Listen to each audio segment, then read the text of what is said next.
oh my God, wouldn't it be fucking hilarious? Just screen grab it, post as if it's on your account, hashtag Mob Squad, and it'll go up on the Jumbotron. Wow. And so I do it. It goes up on the Jumbotron, and just the row behind her, someone goes, who the fuck brought their horse to a game? And we're laughing hysterically. And then, Whitney it's just out of context. And she's like, the fuck, is he making fun of me?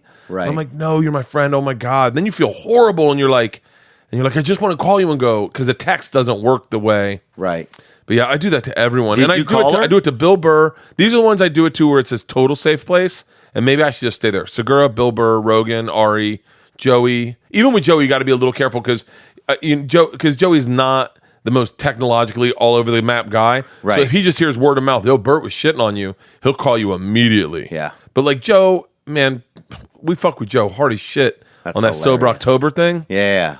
Oh yeah, when he was doing, I remember he came in. He came in the comedy store once, and he seemed kind of like upset. I was like, "What's going on?" He's like, "I've had to do yoga for 30 days in a row, Dude, and I'm about to lose let me tell you something about fucking Rogan. And by the way, just because of these internet goddamn trolls, I love Joe Rogan. He's one of my closest friends. But man, when we started doing that Sober October thing, this is how it went down. Okay, It was all about me. Everyone's gonna do it, but then Ari and Tom said they'd be into it.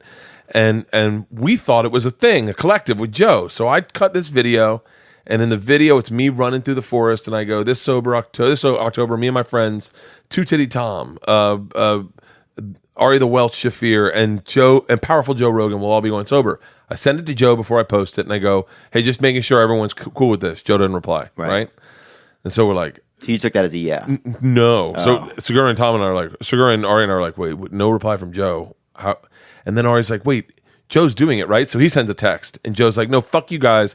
I don't have a problem. You guys fucking suck. You guys are doing it. And then Ari mounts a fucking attack campaign.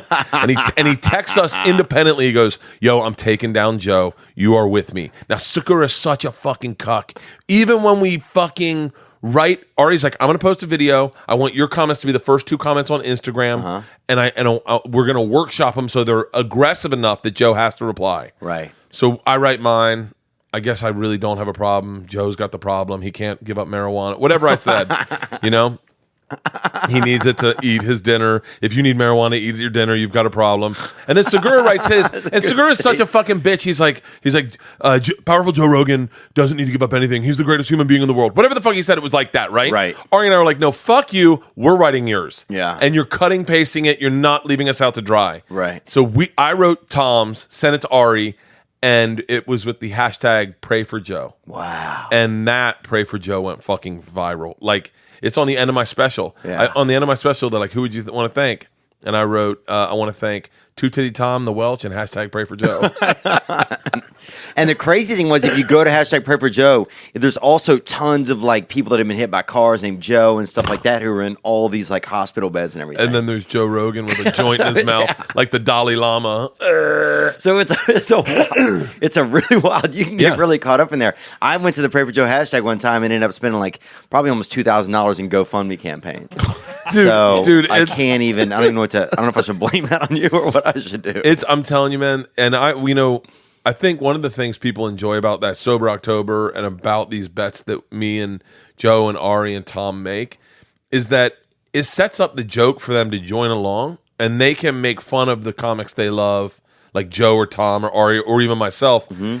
And they know that we get it, that we know it's a joke, right? And they make us laugh, and then we repost good ones, and people are like, there are people come up at meet and greets, be like, bro, do you remember the picture where Joe was up front and you and Ari were in Vietnam and it was Apocalypse Now? And I was like, yeah. And they're like, I made that. And you're That's like, cool. Oh shit, dude. And we follow a lot of those guys like Photoshop Steve. There's some great guys. There's a lot of really great artists out there that we all just got into because they make awesome fucking Photoshops. Dude, Diabrax.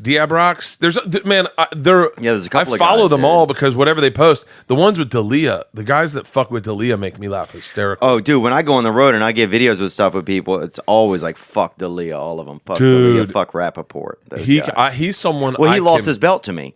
They have a belt right here that I won. Wait, how do I get the belt? You have to win it. Okay. and you didn't win it. But no, but how do I win it? I don't know. I'm going So on it's Fighter and the Kid. I'm going on Fighter and the Kid in like a couple weeks. I talked to Brian and Okay, so you have a Brendan. chance. So what? Yeah. So what do I need? So like, then what the did you do? listeners then just vote, right? Okay. But here's the thing, though. I didn't do any campaigning, so there was just like that was the thing. It was like you let their listeners vote, and I felt like their listeners just voted, and I beat Chris D'Elia by like.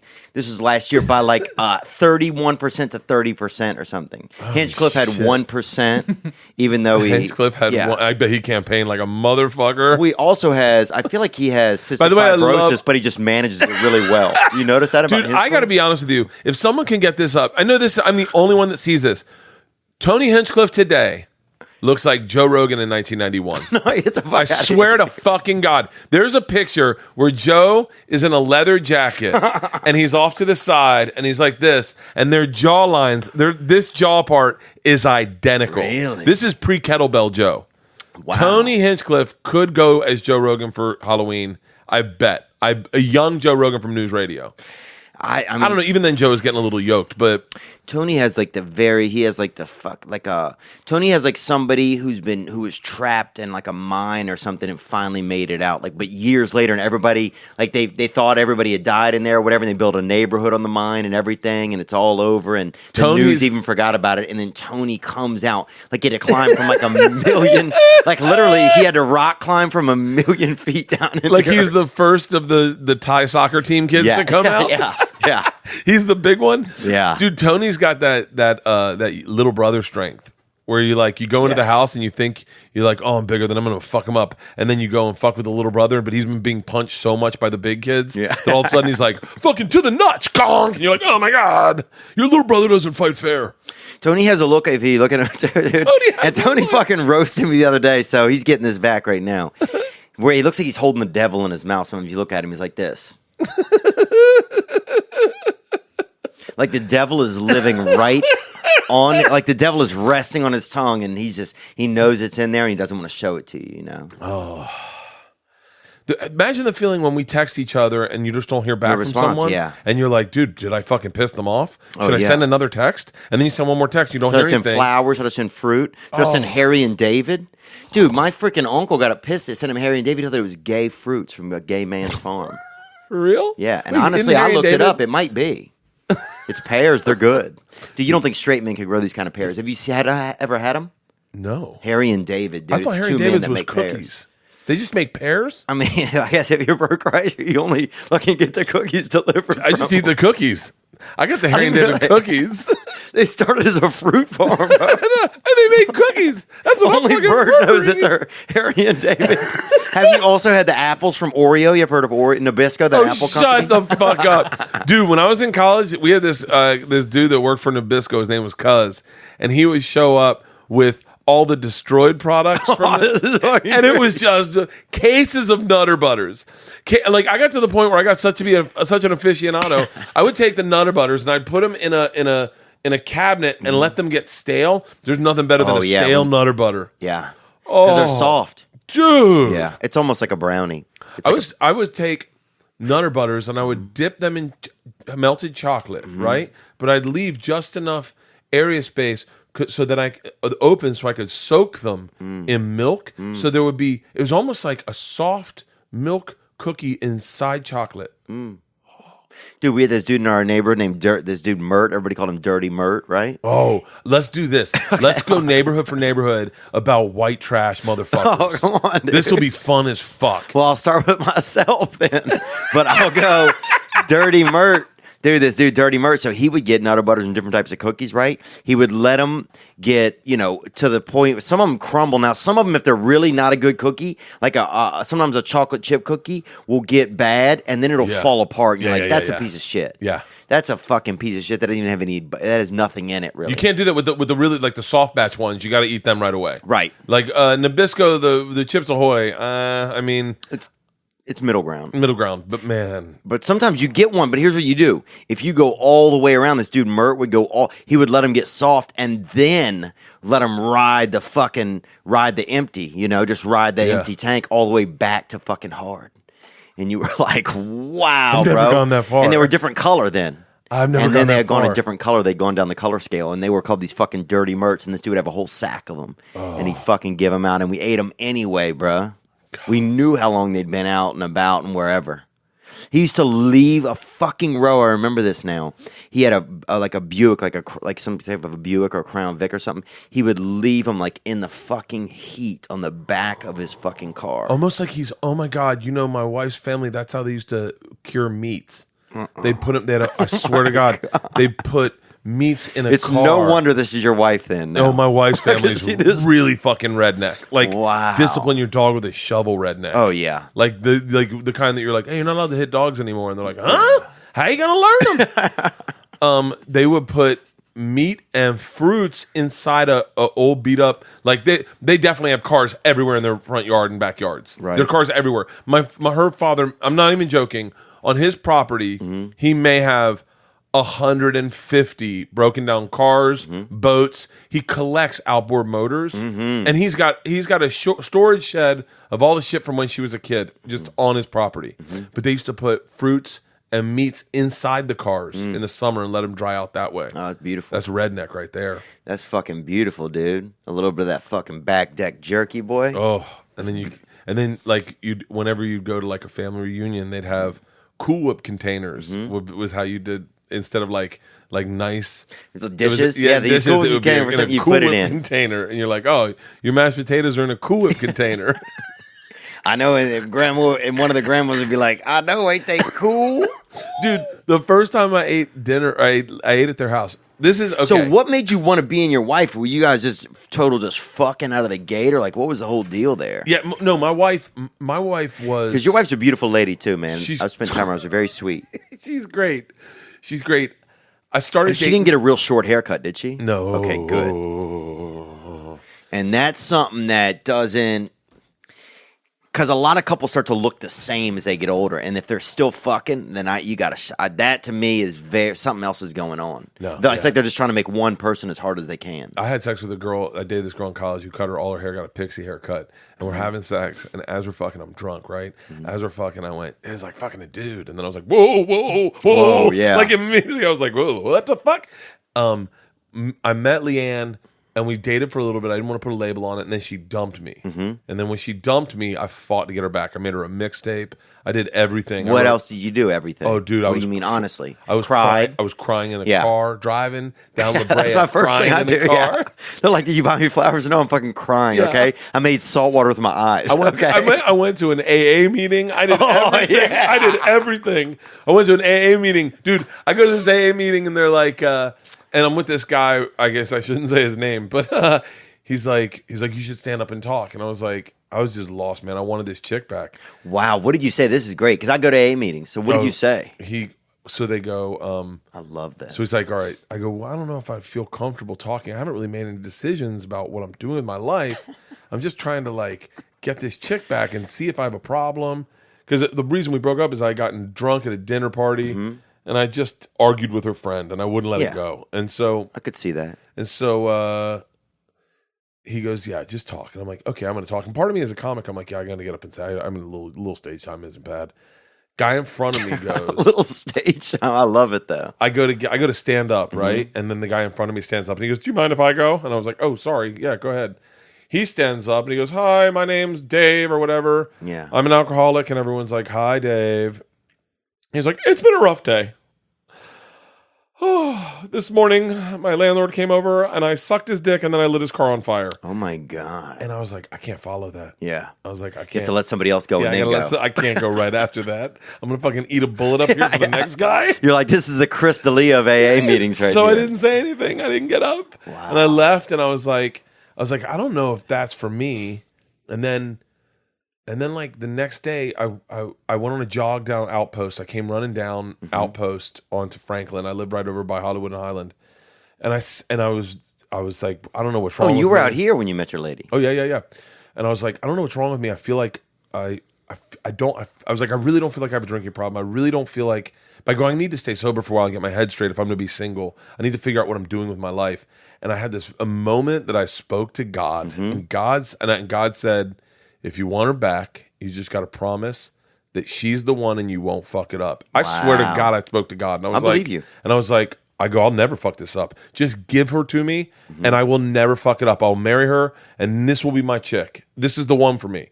He's like, I remember him saying in my head to me, remember what you just said. I got home and she was in my bedroom on my bed and she was in a sundress and she goes, I think we need to figure out how to work this out. What was she doing in there? She had just gone to church. She'd gone to a church down in Compton because she's Baptist and she couldn't find one up here.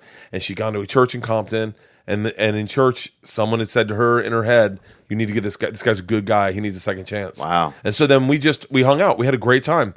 Didn't party for like 6 months. Didn't drink for like 6 months. And then one day we're in Italy. It's New Year's Eve and it's snowing. We're in Venice. It just starts snowing. I'd fuck you there. That sounds beautiful. And I said to her, I said, I got to be honest with you. This is when I want to drink. Is like it's snowing. We're in St. Mark's. You hadn't drank for 6 months. 6 months I didn't drink, and I didn't have a that's the other problem is I don't have a problem quitting drinking. Like I almost have a problem starting up again. Right. And so like I go, I just feel like I want to drink, and she goes, honey, I don't think you have a drinking problem. Have a drink. Wow. And we split a bottle of wine, went out in the snow in St. Mark's. It was empty. It was fucking empty. It was like the day after New Year's Eve. Wow. Town is shut down. And it was fucking gorgeous. Who's St. Mark's? St. Mark's is a big square in Venice. Oh, okay. It's like just huge. And it was just starting to snow. It was like perfect snow everywhere. Oh, it was fucking great. And so, yeah, I've been with her ever since. But then she got nervous because she's like, okay, I got to introduce you to my family. First thing she said was, my dad lives in a convenience store. Okay. And I was like, A CS, they call them. I go, okay. And she's like, I just want you to know, like, like my family's from very humble means. Yeah. I was like, all right. Well, man, sure enough, it's called Kemp's Corner. And it was in Bowdoin, Georgia. And we pulled up. Bowdoin, Bowdoin? No, Bowden. Wow. And walk into a convenience store with all your luggage, right? Like how fucking weird. You walk into like a convenience store with all your luggage and then walk into the back and put it in the back. And we hung out there, went out to eat, came back, and he closes the convenience store. And we're sleeping in the freezer, right? Pitch black, no windows, ice cold. I love it. It's like a cave. Yeah. And in the middle of and like right before bed, he's like, did you guys want anything, like a snack before bed? And I was like, yeah. You just walk into a convenience store. I got like a fucking 40. I got a Snickers bar. I got some Reese's peanut butter cups. I was like, this is fucking awesome. Yeah. I sat in a convenience store in my underwear, just murdering food. I was like, I think I love you. I think I need to marry you. I'm going to get you pregnant first. You're a redneck. You understand? Yeah. Yeah, man. And that's but Semen first, dude. Dude, you got to see if that fucking chick will play. I can't. Yeah. Can't take her to the game not knowing if she can pitch. Yeah. And when did you guys start making love, or you'd already been making love? No, we'd already been making. Yeah, we had sex probably like 5 dates in. This is back during Sex in the City. Do you remember that Sex in the City run where all guys thought all girls were whores? I remember thinking that, though, just even looking on Instagram. So there was a period where women were like, and I think it's still there, but like Sex in the City came out and women were like, yeah, I like to fuck. And, I could see that. It's like now we're in control of our own pussies. And that scared the shit out of me because I've only had sex with 6 people. Women. Right. Why am I saying people? Women. Yeah. Just fucking. Adult women, too. Adult women. Are all the women you ever had sex with over the age of 18? Yeah. Wow. Yeah, even my first one when I was 17 was 18. Fuck yeah, dude. Play she was up, older baby. Than me. She was a senior. I was a junior. Play up, dude. Yeah. JV, dude, getting up in the bigs, huh? Yeah. And I dated a chick younger than me when I was 18, and I never fucked her because this is going to sound so creepy that I would have this wherewithal, but even then, I just didn't think it was right because I was like, she's younger than me. She was like a junior. I was a senior. I was 18. She's probably 16, maybe 17. And I was like, I'm going to college, and I don't think that's right to do to someone is take their virginity and just fucking bounce. Just jet. Yeah, that's not cool. And I never had sex with her. Wow. Yep. Shout out to Jen Bethay. Jim Bethay, huh? What if she showed up now? Do you think your wife would give you a pass? No, she's married to a guy that I fucking really respect, but no, she's smoking. And what if something happened to him? Jen Bethay is gorgeous to this day. What if something happened to that guy? If something happened to both our wives, and me and her ended up, like, say we're all on like a cruise, right? And it's like the end of Infinity Wars. Like half the people just die. Yeah. And it's me and Jen. I still wouldn't. I don't know. She's complicated. I love her. She's like one of my close friends, but she's just a complicated person. She is? Yeah, she can work you into a spiral. Oh. She's great though. Yeah. But yeah, I don't know. I know her too well. I've known her for almost like a little sister my whole life now. Because after that, Dude, she went to Florida State. Then she moved out to L.A. She was a stylist for a while. Really? Yeah, she's great. And you saw her again, and you got. I've known- but at that yeah, she's time one you of were my- dating your lady. You were with your lady. Yeah, I've known her when I was dating my chick. I've known her. She's dated a couple of my friends. I love her, but like I could, man. She's way too much. Have you and your wife ever thought about like doing swinging or anything like that? Oh, not even remotely. Leanne, Really? That's so not Leanne. Leanne barely wants to fuck me. Yeah. Let alone other people. Oh. Yeah, that's true. I think she's got a crush on you, though. Really? Yeah, she loves you, man. She She's a sweet loves lady. you. She took a shine to you and Schumer were the two people she really liked. Well, let's talk about Reality Bites Back, because that's where you and I first met each other, which is kind of crazy. Like, some people don't even know about this show, and I don't know if we could put clips of it into this episode without it getting taken down. Dude, I'll tell you right now, if you could find the clip of me getting kicked off of Reality Bites Back. Yeah. Do you remember With that? Greg Louganis, dude? Greg and Michael Ian Black? Yeah. Do you remember how I got kicked off? I remember you did like somebody said you did like a DNA, like a broke chain like an HIV kind of DNA dance on a desk. Yeah.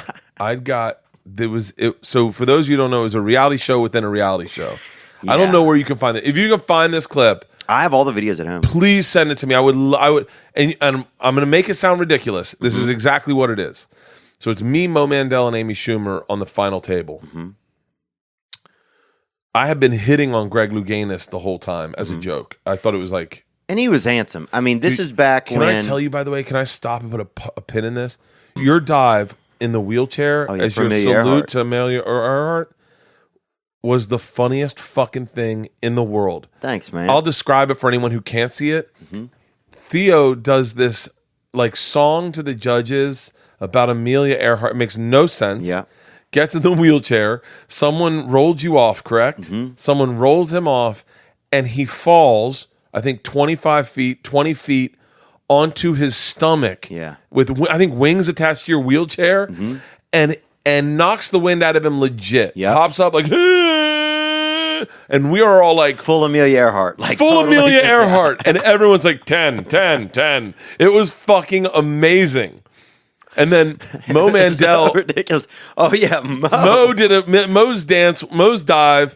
The whole thing was so you think you could dive. It's a mix up of so you think you could dance and a diving competition. Yeah. Mo Mandel's was making fun of the time when Greg hit his head. And I even think he said, "There's AIDS in the pool" or something. Yeah, he goes, "Oh man, I'm gonna jump in the pool. I hope I don't get any AIDS on me or something." Yeah. Then he jumps and almost hits the diving board accidentally. Almost hits his fucking head for real. Unbelievable, and he did not plan on doing that at all. I literally came half-inch from hitting his head on the diving board. Yeah. And I don't remember what Amy's dive was, but it was inconsequential. Yeah. And mine was. Everybody else had already kind of fucked. There were so many outliers that Amy Yeah. almost just had to play right in the middle. Yeah. And Chris Fairbanks did a double flip. Yeah, and nobody gave a fuck. Yeah. Everybody's like, "Get this fucking guy out of here." But it was like so many people had made so many poor choices. Oh. And then the whole thing is then that it turns into the boardroom with Donald Trump, whatever that show is, The Apprentice. Yeah, The Apprentice. So they bring us into the inn. They bring me, Amy, and Mo in, and it's Greg Louganis and Michael Ian Black. And he real quick cruises through Mo and Amy. He's like, "Mo, your dive was a little offensive. Amy, it was inconsequential. Bert, I understand you're married." And I went, "I am." And he goes, "With children?" And I said, "I am." And he goes, "You're not a gay man." And I went, "No." And he was like, "Do you realize how offensive it is to hit on a gay man and lead him on and make him think you were gay?" Because I was legit hitting on Greg Louganis the whole fucking episode. Like even low key hitting on him. Even when the cameras were off, I was flirting with him. Wow. Thinking like, if he thinks, whatever. Right. If he thinks I might be able to fuck, he might give me an extra, Yeah, and he was like, and I think it was edited out, but I think in the thing, I go, "Greg, you have AIDS. You think I was hitting on you?" And he was like, "You're fired." And he just gets up and leaves. And Amy and Mo are like, "Oh my God." They're like, "What the fuck did we just witness?" And then they're like, Mo and Amy are dismissed. And they get up and they walk out.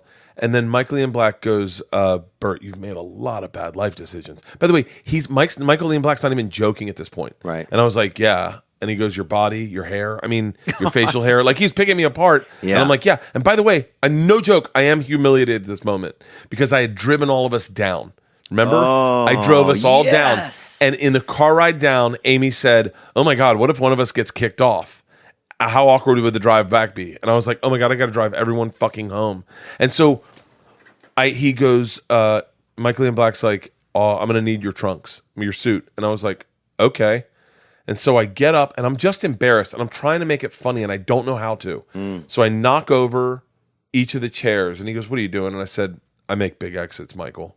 And he was like, no, there's no music playing in this. Okay. And Michael Ian Black's, yeah, I mean, he's really talented, kind of a pussy though. But he's really straight. His whole thing was like straight man. Yeah, always. And I take my robe off and then I take my trunks off and I'm naked. And he's like, wow. He's like, and he might be homoerotic. He's not even joking at this moment. He's like, I wouldn't do that. And by the way, there's a 30-person film crew there filming this. I get on the table and I put my feet on the back of his chair and I start pulling his face into my junk. And he's like, no. He's like, I go, look at it, Michael. And he goes, I'm afraid I'll turn to stone. I go, part of you will. Yeah. And then out of no, and by the way, I'm not getting a laugh. It is awkward. It is uncomfortable at this moment. And I look at him.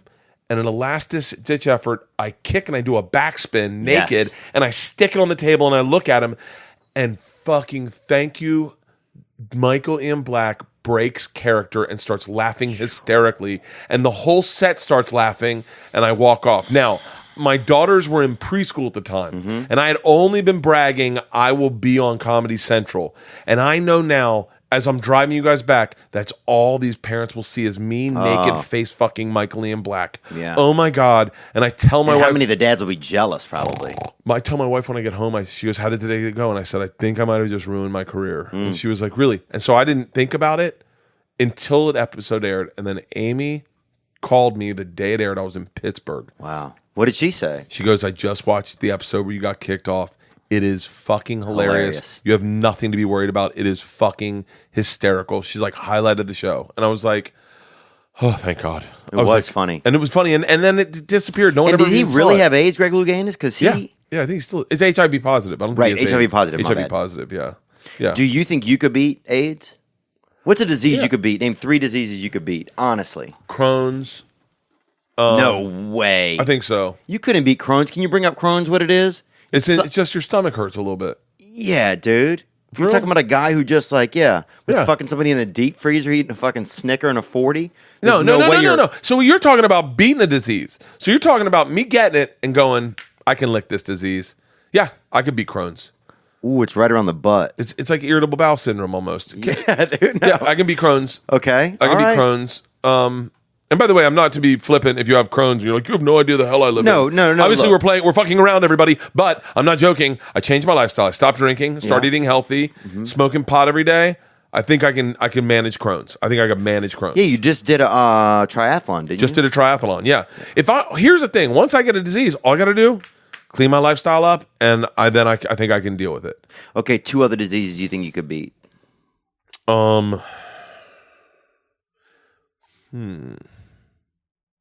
What's something with your eyes? Optimization. I could definitely optimize. What is that? I think that's just a word. It's just getting better. Yeah. I could beat the gout. Easy.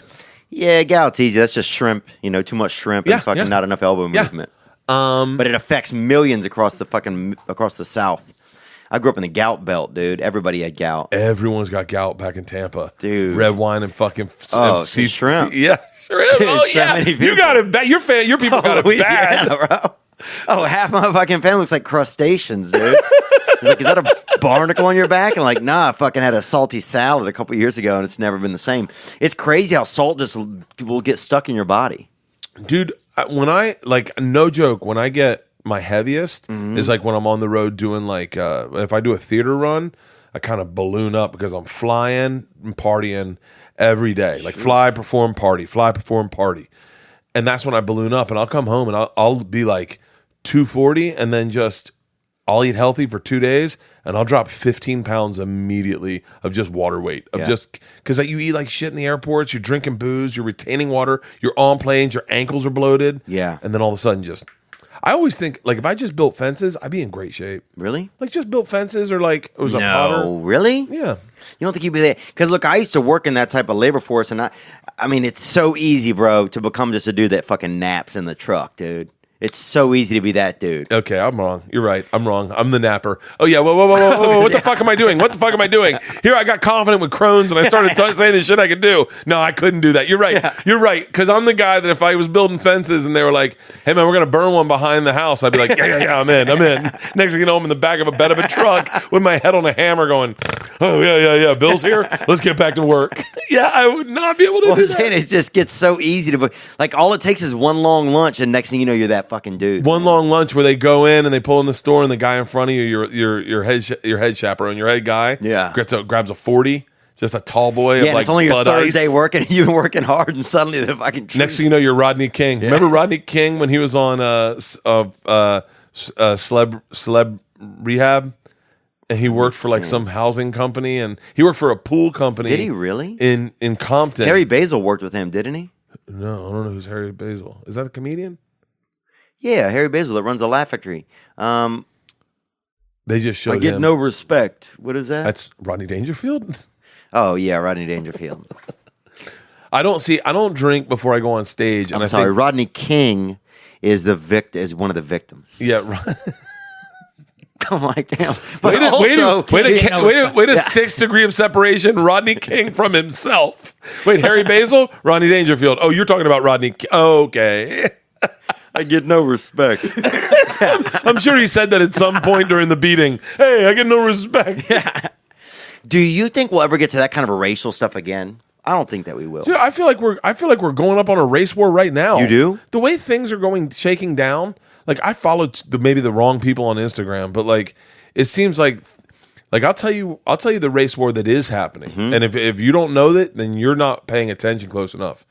Feminism has a race war inside it. Inside of it. Dude, there's this. I just read an article yesterday saying the white feminists are the new Nazis. Really? Yeah, because white feminism doesn't. I get from what this article said. This isn't me, but white feminism does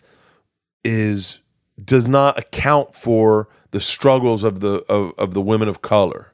They only account for their own struggle. Lena Dunham, I guess, is the perfect example. In this article, they said this. But she went after Odell Beckham Jr. for not flirting with her. And all the black feminists were like, "Oh, I'm sorry, because he's a black man. He's got to flirt with you. Yeah. He can't be there to work. You just look at him as a piece of meat." And Lena Dunham was like, "Oh." Amy, sadly, our friend Amy is in that group that people. Dude, she got in so much fucking trouble for doing that Beyonce video. But she really like that sometimes, I wonder? Or is she I think she's it's a business thing. Oh, I don't think she's a bad person, but I start to wonder, once you get into that level of making money and that level, like how much of you just becomes a business, you know? Okay, she got in trouble for doing Beyonce's Lemonade video on the set of Snatched. Right. She got in a lot of trouble and they're like cultural appropriation. Now, I am... some of that shit is fucking ridiculous. Some of that stuff to me is fucking ridiculous. Like, at a certain point, it's like, if we're all supposed to mix, it's like things are going to get appropriated. Like, if you want to talk about some of the things that are like been the latest, like hypothetical slave owners, a lot of it has been people owning the rights of performers. Like, and across all ethnicities, you know, and like I don't fucking know, man. Some of this shit makes me mad, bro. Lena Dunham, you probably didn't get hit on because you are fucking unattractive to a lot of men. Or the fact that he's Odell Beckham Jr. can fuck a lot of decent looking women. Everything. Yeah, he gets. Danny DeVito looks fucking better than Lena Dunham, I think, or they're pretty much the same. I would probably fuck him first because he had curlier hair. You know, she just seems like I do want to have sex with a woman because they have a vagina, but I don't want just a fucking That's a good reason. That's a good reason. But I don't want that person to be just a complete cunt. And that's what Lena Dunham seems like to me. I see what They you're couldn't saying. even find the vagina because she's just a cunt. I think she's just a business person and she doesn't care really about women, all that feminine. To her, at a certain point when things become a business, I don't think it can just be about what your cause is anymore. That's what I worry about. I think what happens is, I'll defend Amy in this statement, but she gets so big that I think she has a responsibility to say certain things for young ladies who look up to her. Right. She can't just fucking be like we are right now and just talking shit. I agree. And so I think she, you know. But also celebrities get to this point, and I think that's the thing that makes a lot of celebrities unattractive these days is because that they're not real anymore. But there's no nuance to it. It's like you say something and then whatever you said is taken into context. Yeah. And you're like, no. Or taken out of context. You're like, no, take it in context. I was fucking around. We're two comics. We're bullshitting. Yeah. Like this isn't I didn't mean it, but I guess people just want that soundbite and they want to clickbait shit. But I think that most of America thinks that it doesn't rely on that anymore. I think that's why you even see, like, with the election, a lot of people are like, I don't think that half of America is racist assholes that want to build a wall at all. No. I think most people are like, I hate the government. And I'll put in, at least I know this guy's I know who Donald Trump is. Yeah. He's a fucking moulin crook, probably. Yeah. Just like every other fucking old white guy in my town. All of them. So I'll put him in. All of them are pieces of shit. Sorry, I didn't mean to get heated, bro. No, I agree with you, man. I think if you look and you go like when Chris Hardwick got in trouble and they were like, it's gone viral. They need to fire him. I looked online. It was 5,000 people tweeting about it. 5,000 people. Yeah. 5,000 people. That was Whose all. whole job is to tweet about shit all day and not do anything. Anything. And do you think my dad knew about it? Nope. No. Do you think any of his friends knew about it? Nope. Do you know who? What really fucking blew my mind is when I found out I was in Birmingham, Alabama doing the Stardome and I was doing news and like getting ready to do news. And I said, I was getting mic'd up and one of the guys, just a guy working for like the janitorial places. I said, oh shit, Chris Hardwick. And he goes, oh, I love that guy. And I go, I was like, you're a fan of Chris Hardwick? He goes, dude, I love Walking Dead. I was like, well, he's in trouble. And he goes, oh, I hope he doesn't get fired. I love his show, Talking Dead. And I was like, well, you know what happened? And he goes, I don't give a fuck what happened. I just like his show. Yeah. That's the majority of America is like, man, I'm not going to read it. Like, now, look, for the Harvey Weinsteins, yeah, the time for them to lose their job. But the nuance of like the things with Hardwick, you're like, no, it's not going viral. The whole world doesn't know about it. It's like Bill Burr used to say. I remember he got in trouble one time. I said, I go, how's that going? And he goes, what are you talking about? I said, well, you know the thing everyone's talking about. Who's talking about it, Bert? Who's talking about it? Who? And I said, I don't know. And he goes, exactly, nobody. And I was like, yeah. And he goes, no one is. It's 400 people losing their fucking minds. Yeah. And that's what it is these days. That's what it is. Until it comes after you one day and you're like, it's everybody. Right. I'm sure that he gets nervous. I remember one point, one time I had gone on a couple dates with one of the Real Housewife ladies, right? Really? And suddenly I'm at the gym and I'm just running on the treadmill just like a regular day, and it's on like the E-News ticker, For real. And it was like, and then there were our pictures, and I was just like, and I felt like I don't want that to be part of my life at all, because it was this other creature. Like my phone started going crazy. Like it was just like, make it stop. It was like, make it stop. It was out of context. It was everything, but it was just like, make it stop. This isn't even a real thing. It was just this uncomfortable thing. And it felt like you weren't even a person then. There was just tons of judgment or just not even judgment. She was a pretty lady and she was and I think she's very charming and stuff like that. But a lot of stuff was happening outside of you that you had that had no control over or nothing to do with, that had nothing to do with who you were as a person. And it felt wrong. That's what it felt like. It felt like, man, whatever's going on right here is not right. Not just to me, but as a scope of the way to do things, Yeah, that's fucking crazy. And that was way scary, man. That was a scary, scary moment. I remember, talking to my manager. I'm like, can you just make this stop? Like this just, And a couple days later, it went away. Yeah, that's the thing is I think, it's Ari always says, just bury your head in the sand for a week, get offline, go do something really cool, go camping, come back, it goes away, I think. I mean, I don't know. I've had it happen to me a couple times with like friends, like, where like you say something shitty on a podcast and it kind of blows up and you're like, oh, fuck. And if you just kind of like sit back, it goes away and you're like, eh. If you're like me, you make coffee at home, because look, now you got to walk somewhere and get coffee? No way, sir. I'll get coffee at home. That's where I do it. You don't think I can be a barista, dude? I can. All I have to do is be angry. So I make coffee at home, and the coffee that I make right now is Bixby coffee, Bixby coffee. Okay, and Bixby got that tasty cut. A lot of people, they don't even know where their coffee beans are from. You look at their beans, you're like, oh, do these beans even have parents? But Bixby coffee, man, It feels just like it has been raised well. And right when you order it, that's right when they roast it. So those beans are made fresh to order. Bixby Coffee, they make Keurig pods if you go like that. They make Nespresso pods. And this shit is just so much better than most other coffees because a lot of the stuff out there is literally trash. Bixby is delivered right to your door. And just for you guys, enter the promo code Theo at checkout. And your first 2 weeks of coffee is just $5.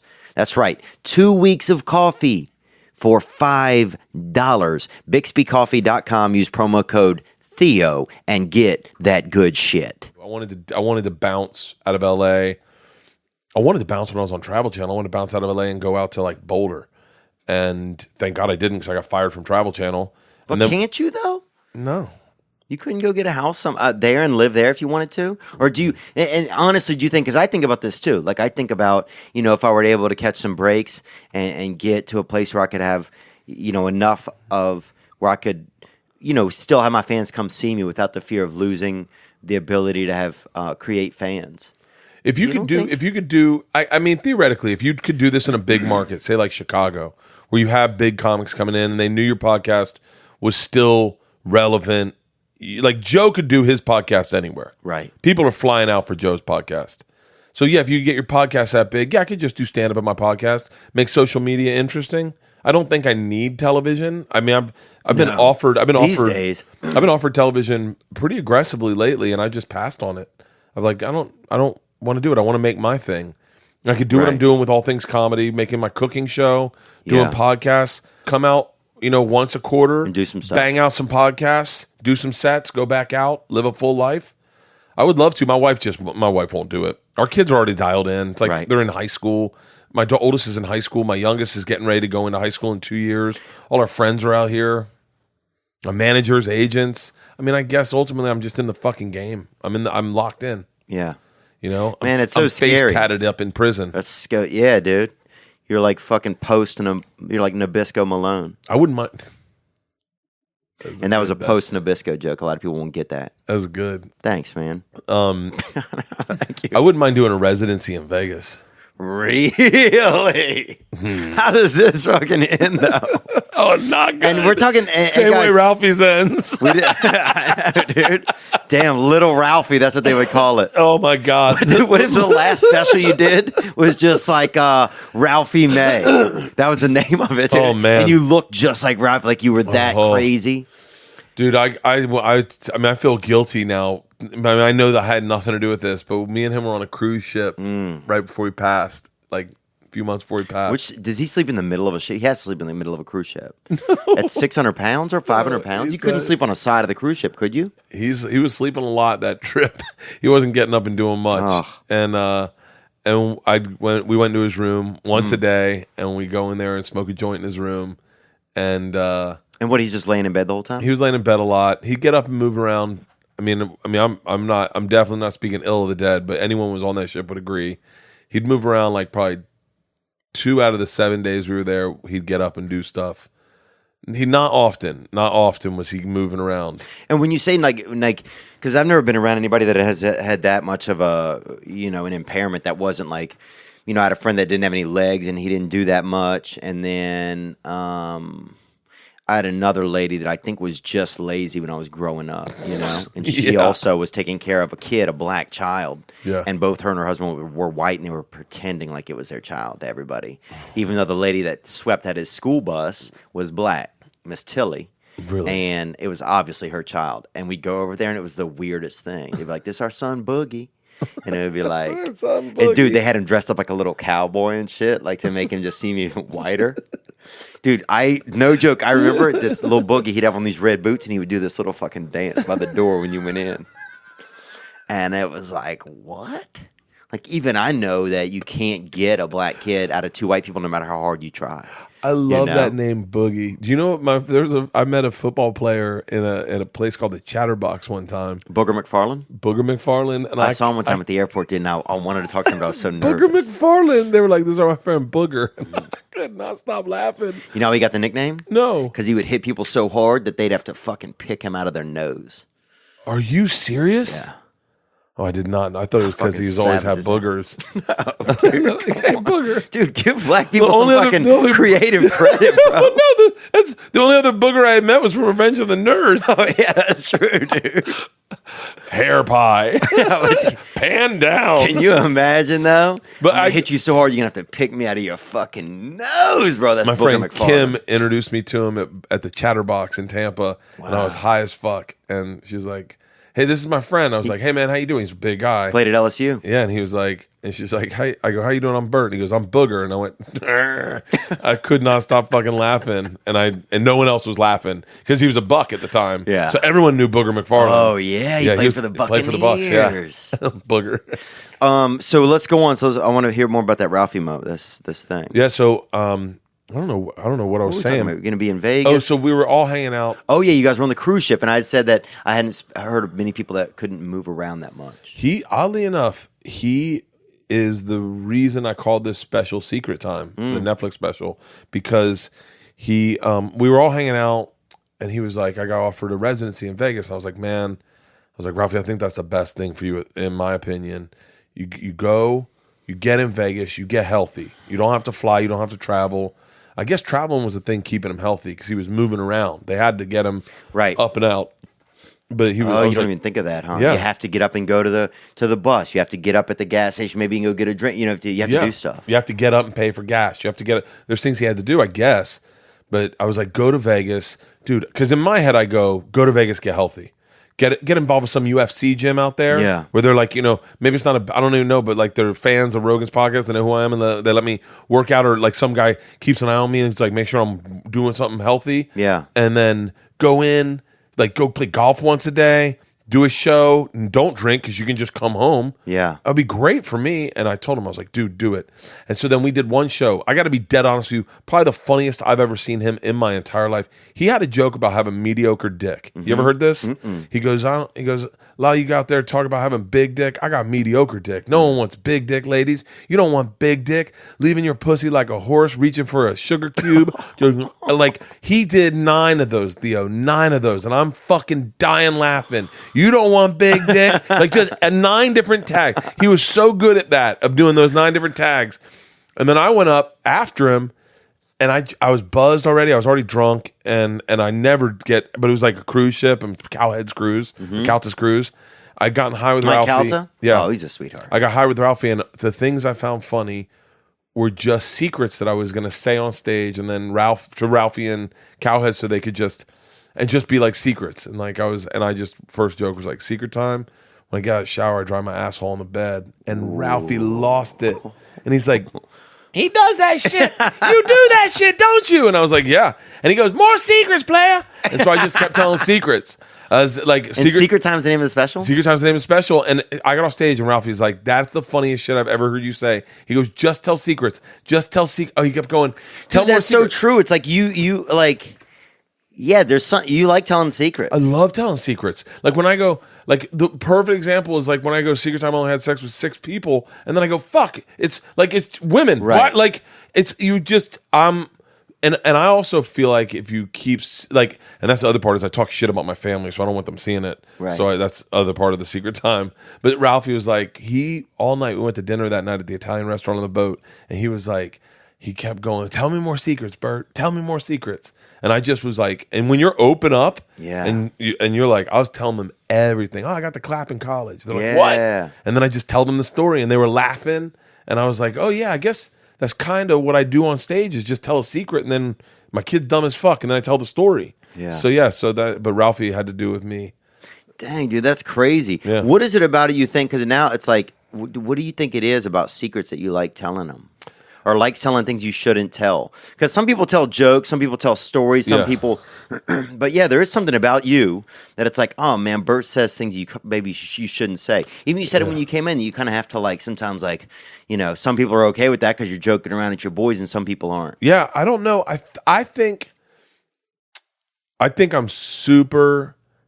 I think in real life, I'm really insecure, and I have a low self-esteem. And I think I always thought, like, when I was a kid, I thought jacking off meant you were gay. Like, I didn't know that meant that you just were a regular person. Right. And so I lived with that until I was like, until I was 18 years old. You were jerking off thinking you were gay, though. I just thought I must be gay. I can't stop. I must be one of those weird gay guys that's only attracted to women because I'm only jacking off to chicks and I'm hooking up with chicks. I had sex with a chick, but I can't quit jacking off. And then we got into our fraternity and they said something about jacking off. And I was like, hold on, you guys do that? And they're like, everyone does it. And I was like, where the fuck was this open and honesty? Yeah. Like, where was this my whole entire fucking life? And they call it jacking off with the word, like a name Jack in it. No, that's when they started calling it rubbing one out. Everyone really? rubs one out. Yeah. And I was like, rubs one out. And they're like, yeah, And I was like, dude, Eddie Bravo said people would just used to say play with themselves. Yeah. And it was totally normal. What's going on today, man? I'm probably gonna just, have some Kool-Aid and maybe play with myself or maybe, get a new harp or something. dude, I wish that had happened earlier for me growing up because I really was like, I must be a pervert. Yeah. There must be something wrong with me. Like, I don't think I ever really, like, at a certain age, you go, I'm definitely straight. I'm sleeping with, I had lost my virginity to a chick. All I want are chicks. I remember the first time I felt a chick up in the bushes. Remember when you go back into the bushes? Oh, yeah. And just make out and just play with their tit a million different ways. You're like, I've been waiting for this day my entire fucking life. Oh my God, oh my God, oh my God. Like, oh, dude, I remember some girl didn't want me to, she was like so nervous about like God, I guess, seeing us touch each other or whatever. We were in a sand trap on a golf course, right? yeah. Oh, shit. She was God so nervous. Damn it. She took her fucking pants off and everything, and then like tried to cover as much of her body as she could with fucking sand, right? So then I'm young, dude. I can get through some sand for some crotch, Like this is, Yeah. this is fucking, I'm fired up. You know what I'm saying? I could probably shoot semen through a fucking wall of sand at that time and still hit a vagina. As a golfer would say, she was a fried egg. Look. So then I'm playing with this, touching this girl's crotch with sand everywhere, and it ended up kind of stopping the scenario, and she and she didn't, she got, I don't want to say sick, but she had to, talk to her mom and stuff a bunch after that. I got a sandy hand job one time in Clearwater Beach. Did you? Oh, yeah. Every hand job is sand down there, dude. Yeah, dude. Bro, you can't keep sand off your dick north of Destin. Just rubbing the skin off, and you just were like, it'll be over in a second. We just got to get through this. This is the hard part. This is love. This is mile 20 of the marathon. Here we go. Here we go. Come on. Dude, yeah. Fuck yeah. God, I miss those days. Like when you were like, you'd get so excited to touch body, and you'd be like, oh my God. Oh yeah. Like I remember the first time I fingered a chick. I was on wow. Secret Time. I was in the haunted house ride at Disney World in Orlando, and it was the part where I never thought about it. I was in 8th grade, and I was like, we're making out on the ride, and I'm playing with her boob, and then all of a sudden I just was like, let's see if this works, and it just went in so quick, and like it just worked. It just went, yeah, and I was like, whoa, and then I didn't know what to do with my finger, and I just left it there like I was taking her temperature. Yeah. Just left it in there like, yeah, pretty nice, huh? That's swaggy, dude. And she's like, huh? And I'm like, yeah. Okay. You're about done? That's an old doctor move, dude. Dude. Bro, I remember one time I was doing a college show somewhere. This is like 10 years ago. And afterwards, I was drinking at a house right? Yeah. And I didn't know the house was on campus, but the police show up and they say, this house is technically on campus. It didn't look like it was on campus at all. It was like a regular house. Yeah. It wasn't like a dormitory or like a quadruplex or anything like that. So the cops came, took me to jail, right? And there was this girl I was flirting with, and I was like excited, maybe I get to hook up. Well, anyway, I get back to the hotel where my buddies are staying in the morning. The girl slept over. She hooked up with my buddy, right? Yeah. And he had broken he had 2 broken arms though. So my other buddy had to hold him up while he was fucking her. He got on top of her, but then my other buddy, who was real strong, like Adonis, leaned over and just held him up the whole time by his chest. Yeah. So he could just dangle his arms, because my buddy was on top, he could just dangle his arms and still have sex. And then me and the girl ended up having sex, dude. And she had the darkest bush I've ever seen in my life. Oh. And it was 3 or 4 inches long, and it was straight. She was black. She was African American, but just kind of in the pussy. And it was just the hair was just very, it was more of African type of hair, And it was just so exciting. It was such an exciting time, and that was up in Binghamton, I think. I remember in my junior year of high school, Yeah, no. It must have been sophomore year of high school. We're at Ty Rodriguez's house, and everyone's hooking up. Like it was just a bunch of girls, bunch of guys. It's just like, it's just like fucking like, I think what did they call it? Like makeout fest or something. And then the next morning we're all eating breakfast, and everyone was like, "Did you hook up?" I was like, "Yeah, I made out pretty fucking aggressively with." I'm just saying a name like Jennifer, and they're like, "Really?" And my buddy Sean Hooker goes, "What time?" And I go, "Oh, what an asshole!" Probably like nighttime 1. And he goes, "You think it was 1 or more around 2?" I said, "Well, I don't know. It was right before we all went to bed." And they started laughing. I go, "Why?" And he goes, "Because she was sucked my dick at midnight." Wow. And I was like, oh. And that's when everyone's like, "So wait, what's Hooker's dick taste?" I shouldn't say his name, I guess. Well, fuck it. What's Hooker's dick taste like? Yeah. He knows, man. Wow. But yeah, those fucking times you're like, oh God, this is going to make me into a comedian. I guess I got to have a sense of humor about this shit. I've never been a cool dude with chicks. I wish. Really? Never. I could never turn it off. But I could see that. I was always trying to be funny. Even when we got back to the room, I just couldn't turn it off. Really? I get uncomfortable. And then like leaning in for a first kiss. Oh, dude, that's like, it's almost like talking a different language for me. Like to be able to like go from what this is right here, like this energy right here, which will work. This works with a chick. Yeah. Like hanging out, making her laugh, get back to the room, and then going from this to... Yeah, slow. Dude, remember how whenever you were young... What the fuck face is this? Oh, yeah. Okay. Crazy, dude. Yeah, that's crazy. It's like kissing a fucking lizard. And I kiss with my eyes open. Oh, really? Yeah, that's insane. Scared the shit out of some chicks before. And then they open their eyes like, what the fuck? And you're like, what? But dude, that heat, bro. I remember we played Spin the Bottle at this party, and like the prettiest girl in our town, dude. This girl I was in love with this girl. Her name was Emily Baumgartner. And she was going to kiss me. And I got this weird feeling. At first, I thought that she had to vomit and I had to vomit at the same time. I didn't know what the feeling was, right? But later on in life, I realized it means we kind of were into each other. Because I was like, what are the odds? I love that your first kiss. It is a weird, like a... Yeah, that was just... And then you're like, oh, now I'm getting sick. Like, oh my God, Theo, that's fucking brilliant. Oh my God, that's so fucking brilliant. She goes in to kiss you, but it does look like you're about to be sick. Like, she's like... And then you're like, oh, I think I'm going to throw up now. Oh, do you want to get a bucket? Oh my God. Because if I see someone throw up, I throw up. And then we just put each other's mouths and the fucking forces collide. But no, for me it was... There was something going on between us, and she liked me. Yeah. And I thought whenever like we looked at each other, there was this weird feeling, and that's when I thought we were both gonna vomit. Like I was like, oh, something. Does she have to vomit? Maybe something. It was just uncomfortable. But then it was time to kiss, like the bottle spun or whatever, and then I was like, holy shit, I'm gonna fucking kiss like the girl of my dreams. And I didn't know how to kiss anybody, dude. And as I got closer to her, my mouth kept opening wider and wider up because I'd seen something on television, right? Yeah. And then I literally just wrapped my whole fucking mouth like around her kind of mouth and chin. Oh. And somebody laughed, dude. Some little fucking imp. Some little fucking Mulan bluebird. What would you rather have? You ready? Yeah. What would you rather have? I'd rather that she had an Instagram so that I could see her once in a while. Because she doesn't. She doesn't? There's no pictures. She could be deceased. And if she is, I'm really sorry to her family. But I've never seen any pictures of her online. I've looked everywhere. I looked for the black kid in my neighborhood last night. Did you? Yeah. I looked for him. I think I found him. We have 2 mutual friends, but and I think that and then he lives in Tampa. But I was looking for him last night. I just woke up, had a dream about him and his sister, and I looked him up, and I think I got him. His dad's on there, but his mom's not on there, and so I'm like, his mom might have passed. But what would you rather have? There's no question for me. To go back in time and re-experience your first kiss, or go back in time and re-experience the first time you had sex with someone. First kiss. Yeah. Fuck first sex. First kiss. Marie Koval, 7th grade.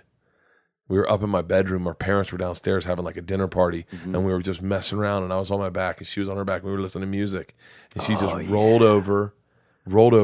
I think we were head to head. She just rolled over, leaned over, and started kissing me like upside down, and I just dude, my tits got loose, like just shaky, and I lost my stomach. And then I was like, and then I heard my sister, Bert, Mom and Dad want you and Marie to come downstairs. And I'm like, oh, yeah, dude. And by the way, I kissed her probably like 4 times, and every single time felt like a first kiss. Yeah. Oh. Dude, I remember there was this girl named Chrissy Hunt when I was real young. And she could have been 7 or she could have been fucking 40. And she, the first time we kissed, I think she had blood in her mouth for some reason. And it was because her teeth were all banged up. I don't know what happened to her. She may have been in a wreck right before we kissed. And but she had blood in her mouth. And I remember thinking that was crazy. And then years later, but I remember, the neighborhood kids would lock us in a room together. Really? And we weren't allowed to come out until we kissed. And it was just the hardest fucking thing in the world, bro.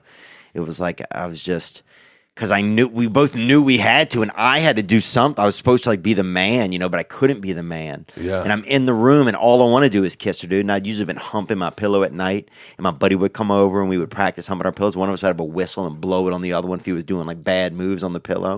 Yeah. Way too hard. Kind of rapey. Back off. There you go. Back it off. Yeah. Mutual corners of the bed. Wrong hole. There you go. Up under. Oh, feathers. feathers. You're fucking the feathers out of there, chick. But it was fun, bro. And then I remember in junior high school, finally, I got to date a girl, and she looked just like a boy. Everybody thought that she was a boy.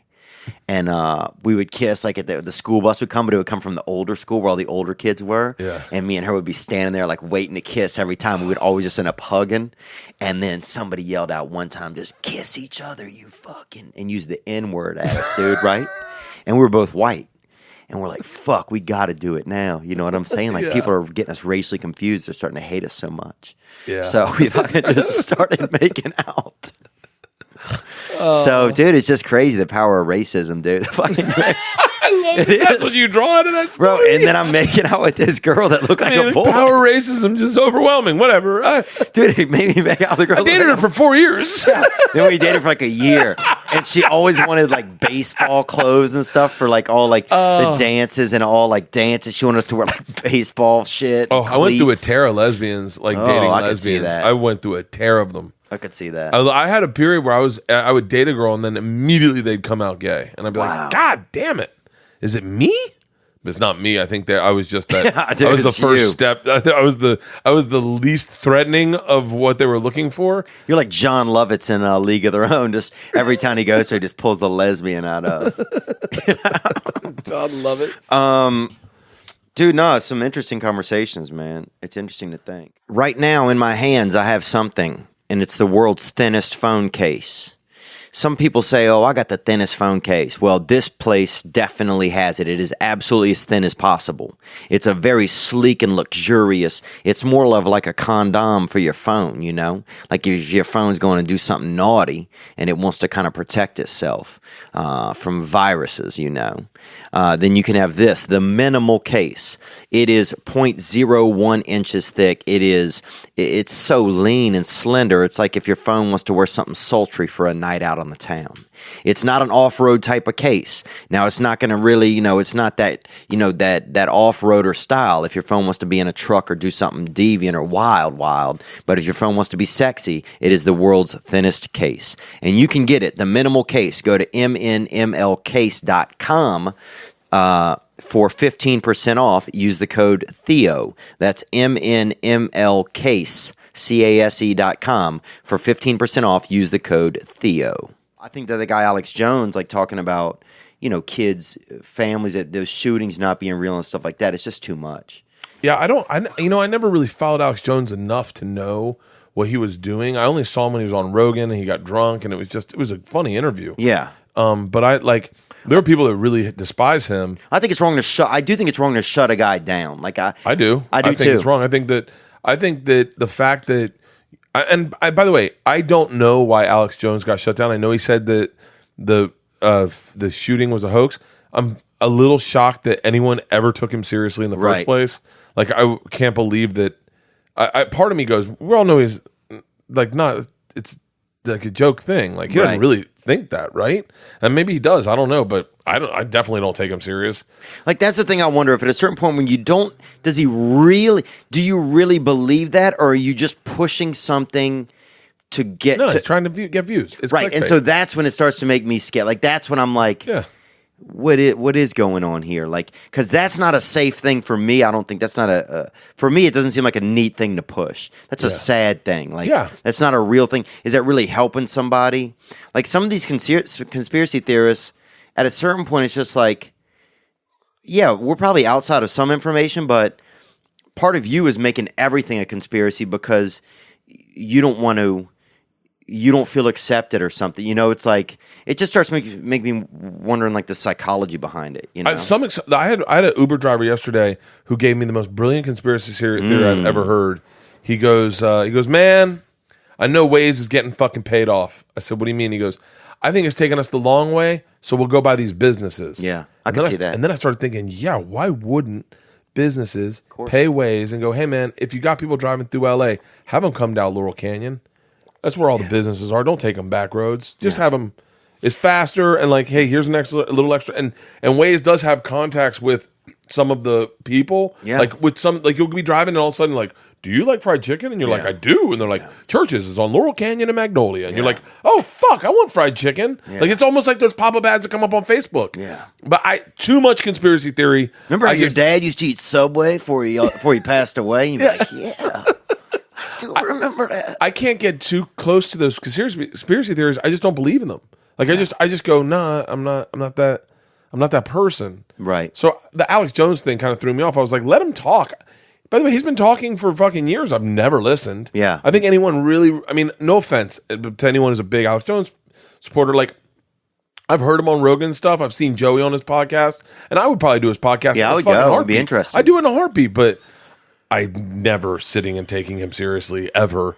And the fact that people are like, no, we need to shut voices like this down. I'm like, that's crazy to me. I'm like, they shut down all the prank videos on YouTube because those are fake and they're instigating racism. Like, shut down all the breastfeeding videos on YouTube. Well, shut down half of Hollywood's full of shit. It's like, dude, you have like, and I go back to this all the time, but it's like, you know, they push so much diversity in this and that. But don't you remember, like, 3 years ago when black people were begging to get a Golden Globe nomination, or what was it, an Academy Award? Dude, I remember when black people were boycotting the fucking Academy Awards, and they're like hashtag something or other. Yeah, and then they were like, look, I'm all for diversity. I don't give a fuck. You know, I'm dying to go see Crazy Rich Asians. Yeah. But I'm not going to see it to support diversity. I'm just going to see it because it looks like a good movie. Right. I think that's where we'll know we're all equal. Like, dude, trust me to say this. I did not go to see Black Panther simply to support black people. Right. I wanted to see Black Panther because it's a badass fucking movie. Yeah. My kids wanted to see it. I wanted to see it. Yeah. And so, like, I think whatever that does to fucking make more shit happen, I'm cool with. Like, whatever you have to do to activists to make shit happen, I'm very cool with. Right. But like, I'm letting you know that there's a lot of regular people out there. Yeah, a lot of regular people. Shit. I watched Cat Williams' special. Yeah. I'll tell you, I love Cat Williams. I don't watch because he's black. I didn't do it to support. I don't cognizantly go like, well, I got to make sure to watch Lil Rel's Yeah, and I never want to be that person. Like, who is that person? That's not even a person. Like, if you're doing something, like, I'll do good shit. Like, I'll watch good shit. And I think that's what hopefully we start to get back to is like, let shit be funny. And especially like, from, you know, it's fucked up that it's like the only people, like Hollywood's kind of cornered themselves where the only people they can make fun of are like poor white people, you know? Yeah, and dude, I don't tune into and that makes me mad a lot of times. I don't even know what sitcom that white people are in. Big Bang Theory. Yeah. I don't watch it. Now, if someone told me you should because you're white, man, I'd be like, well, excuse me? Who the fuck do you think you're talking to? Yeah. I don't tune into anything based on someone's skin color. I tune in if people go, it's good. Yeah. Like, everyone say Blackish is good. Yeah. And I was like, oh, okay, let me check it out. It's fucking awesome. Yeah. It's fucking awesome. And I was like, dude, the Mick, I didn't do that because I'm a feminist. Yeah. I did it because the Mick's funny as shit. John Jones, what about him? I didn't cheer for him because he's black. Is he black? He's very black. There you go. Very black. Why, dude? He's not watch black. it, guy. You kind of look like Arnold Schwarzenegger a little bit. Did anyone ever tell you that? Okay, wow, that is fucking great. That's Nick Davis, our producer, and Nick was a premature baby. For real? Yeah. That's what we've surmised. Yeah. But look how old are you now, Nick? I'm 30 years old. Oh, There you go, boy. All grown up. So anything's possible. 30 years old, but never be 9 months. He'll never hit 9 months, dude, no matter how old he gets. Dude, we could keep talking forever. This is interesting, man. I can talk to you forever, man. You know for a fact. I hope you know for a fact. There's a handful of people in this business that have been a fan of yours since day one, and I am that guy. Yeah. I'm in that small group of people. Like, there are a lot of people. I think there's a lot of people finding you right now. A lot of people are like going like, "Oh shit, he's my new favorite comic." I've been there. I remember in Reality Bites Back, you had me laughing consistently more than any one person on that show. You and Donnell Rollins were my two favorite human beings. Thank you, man. Well, I mean, you've always been very nice.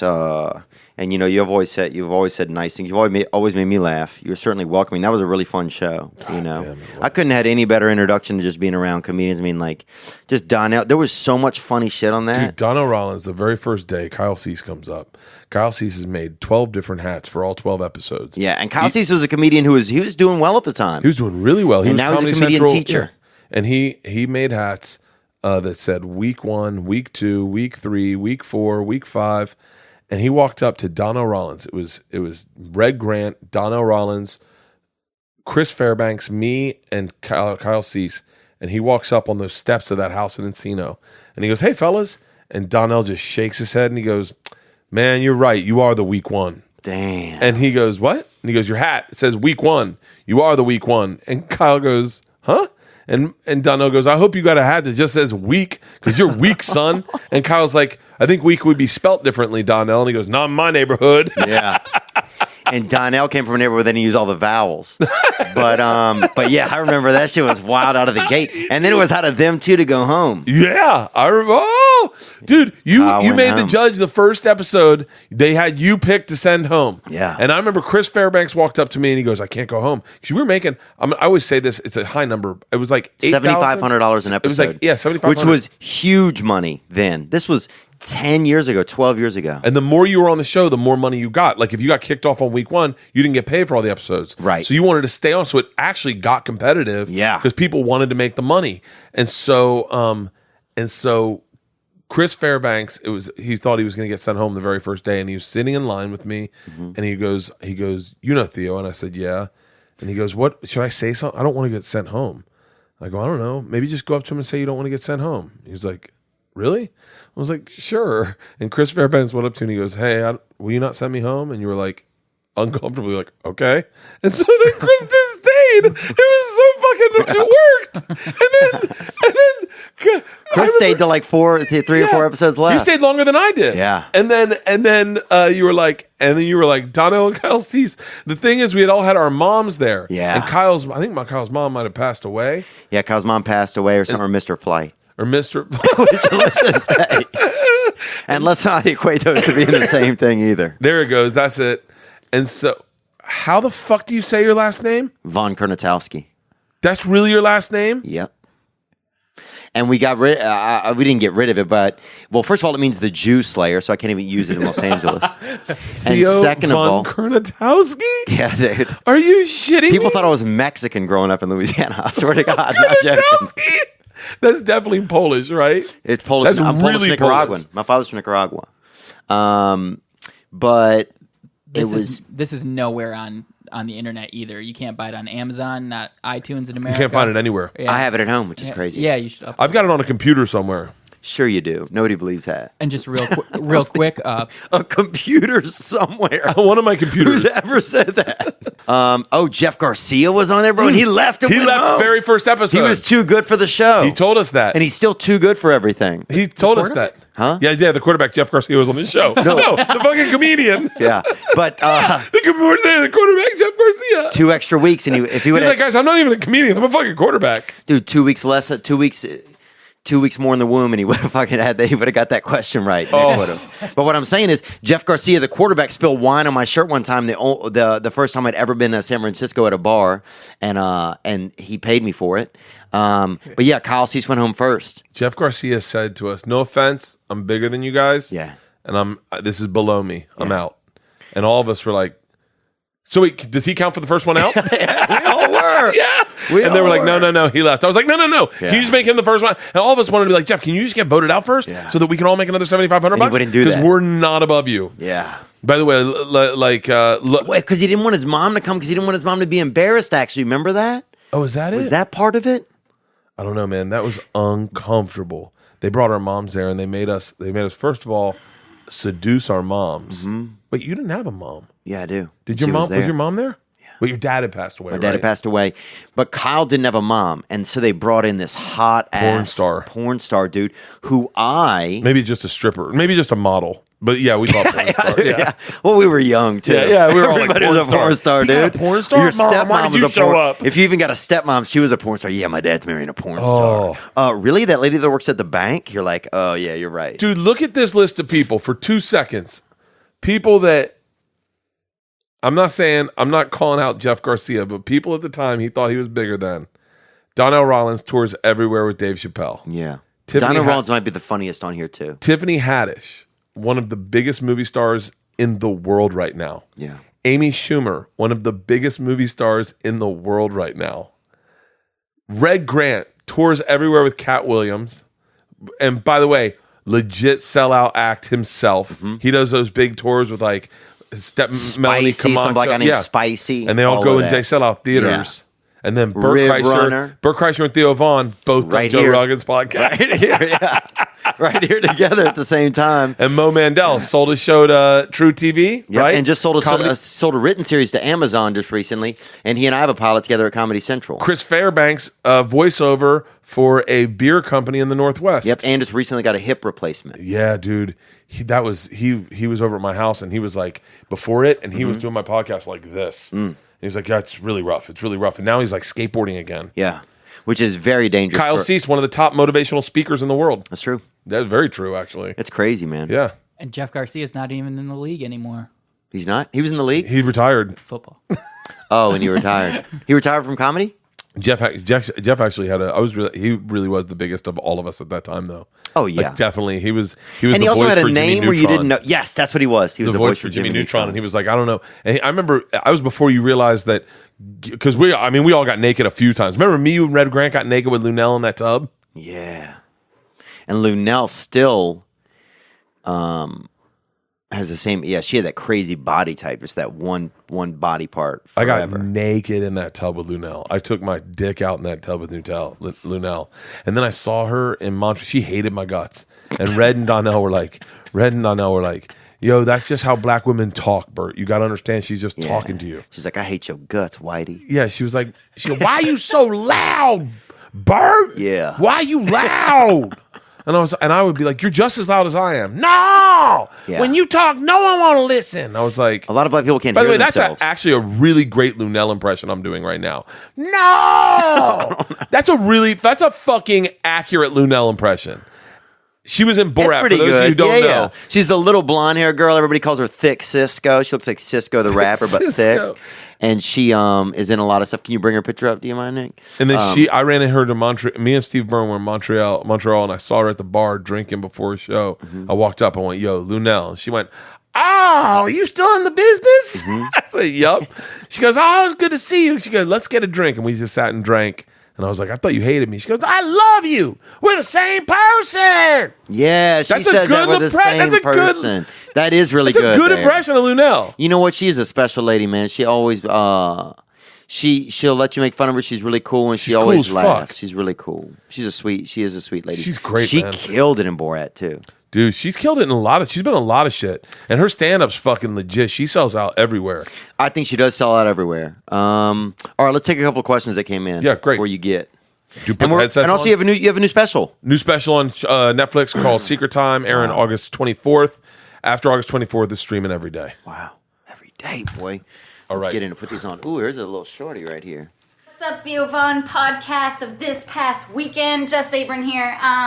Question for Bert Kreischer. Dude, you got little teenagers now, brah. Are you worried about them boyfriends coming over? Like, seriously, has it happened already? No. That's a good question. That girl's cute. There's one boy that my daughter has a crush on. Who is he? I can't say his name because I don't want to blow up her spot. What's his last name then? I can't say that because that'll definitely blow up his spot. Okay, first name only. No, I can't. But what's his middle name? If you had to guess what his middle name is.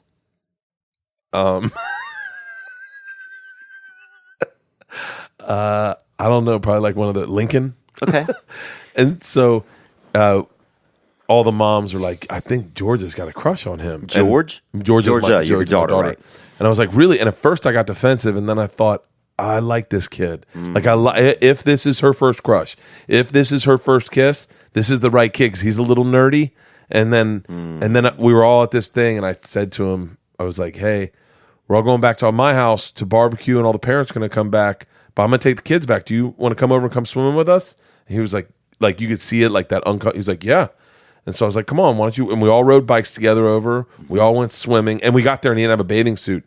He's like, can I borrow a bathing suit, Bert? And I was like, yeah. So I went and got him on my like a size 40 bathing suit. This kid like tied it 9 times and then went swimming with us. And you could just see him uncomfortable. And I was like, okay, I'm cool with this kid. Yeah. He's not the dick who's like, yo, what's up?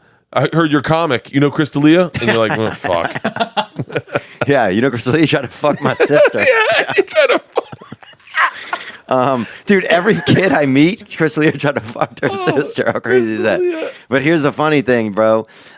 Dude, that reminded me, they had this dude in our neighborhood, and I had a crush on his daughter, and if you liked his daughter, this man wanted to see your dick, but not in a way where he's a pedophile. He wanted to make sure you didn't have a big dick if you were going to fuck his daughter. How crazy is that? The times have changed, man. I remember playing. And he was an Elvis impersonator. For real? Yeah. So wait, how did he want to look at your dick? Just from far away, like 8 to 10 feet away, you would just drop your trunks and fucking show him. That's definitely sexual assault. I don't think it was. I didn't feel assaulted. I felt like he was honest about it, and he's like, I'm not letting anybody spend time with my daughter that's got a big dick. I remember there was a dad. I was like, well, look at this little thing. And he's like, you're good, man. I remember there was a dad. But I had to really put a bunch of cold water on it first to make it look Yo, you had to make it look small for him? Dude, I had to literally hide a piece of ice between my dick and my fucking nuts to make it even smaller. I do that sometimes. There's a dad in our neighborhood who you'd play horse with him, and if you lost the letter, instead of losing the letter, you had to kiss him. I remember being like, okay, bro, that's I remember illegal, bro. No shit. But back then, you just didn't know. You're like, I gotta kiss his dad. Would you kiss him lips or small of his back? I don't remember. I want to say on the cheek, but maybe sometimes on the lips. I don't remember. Oh, damn, dude. That's even gay. Is that gay or just fucked up? I don't know. I remember you definitely did not want to miss shots. It really made competition fucking intense. Bro, his team shot 70% from 3-point range. I remember he'd make a shot and everybody would be like, fuck. Get the chapstick out. Yeah. That's a great one, man. That's a great call in. Thank you, young That girl lady. was beautiful, too. Yeah. Pretty girls out there on the internet. Any more? Yeah. Hey, what's up, guys? This is Derek Renz from Kansas City. So, Bert, still the partier. What has been your lowest of lows when you party, other than the time that you threw up IPAs all over yourself in the shower? All right, thanks, guys. Gang, gang. This guy knows me. Yeah. Well, I got a handful of lows. I got a handful. Give us one. Give us a good one. I'll give you 3 You quick. got it. There we go. Good. Doug Stanhope's house in the rape trailer. What's his house like? It's a compound. It's like 5 different houses. Are there guns out there? No gun. I mean, none out there that I saw. And does he have SWAT or anything like that? Or it's just him and Bingo? No, it's him, Bingo, Shaylee. It's everyone. It's everyone. It's like, and then they have friends. They have people that are passing through town, and we partied like for 3 days straight. Like I don't think I barely went to bed. And I woke up the day I had to go home Monday morning, but I woke up like Sunday night at like 4 a.m, and we're not leaving till 8. And I spent 4 hours in that trailer just being like, man, you got to clean your fucking life up. You are not, I'm like almost shaky, like just sweating, but not sweating. And it's not even hot and just uncomfortable. And then got up and was walking around outside and your eyes weren't working right yet. Damn. That's one. I've had a couple of those in I had one of those in Fiji. I had one of those back in the States after coming back from Vietnam where it's like flying way too much and staying up way too much. And you're going on like this fire and hot energy. But then I think the worst ones I've ever had were coming off of Coke. Yeah. I'll tell you this. Feel free to try Coke. But I will tell you, man, the next day off of Coke for me is so unbearable. I would never even toy with the drug because I am shaky, my heart's racing, it's skipping beats, I'm having panic attacks, I hear things super sensitive, and I'm thinking, why did you do this? For what? So you could play darts better? Like, that's it? So yeah, anytime. New York, I remember a time in New York that after I did coke with a bunch of models over at Jordan Rubin's house. Wow. And then I remember one time after Mardi Gras, coming back from Mardi Gras, and the drive back from Mardi Gras, we had brought an 8-ball home with us. But you start panicking. You're driving through the South in the 90s. If you were found with coke back then, you went to jail. You went to jail. Now, I guess you still do. You could get killed back then if they found coke. Yeah, They'd fucking cut your head off and do the coke right off your back right there on the side of the road. Dude, thank God that drug's out of my life. They used to, sometimes they'd paint people black and then fucking kill them. How crazy is that? It's pretty crazy. That's fucked up, man. It's an old Southern trick. What is it called? Huh? What's it called? I'm not sure. Black and, I'm not sure what it is. I don't think it has a name. It's illegal, though, and I can't believe I even remembered it. Makes me kind of sad to think about that. It's called Yankee Flip Flop. I don't know. It could be.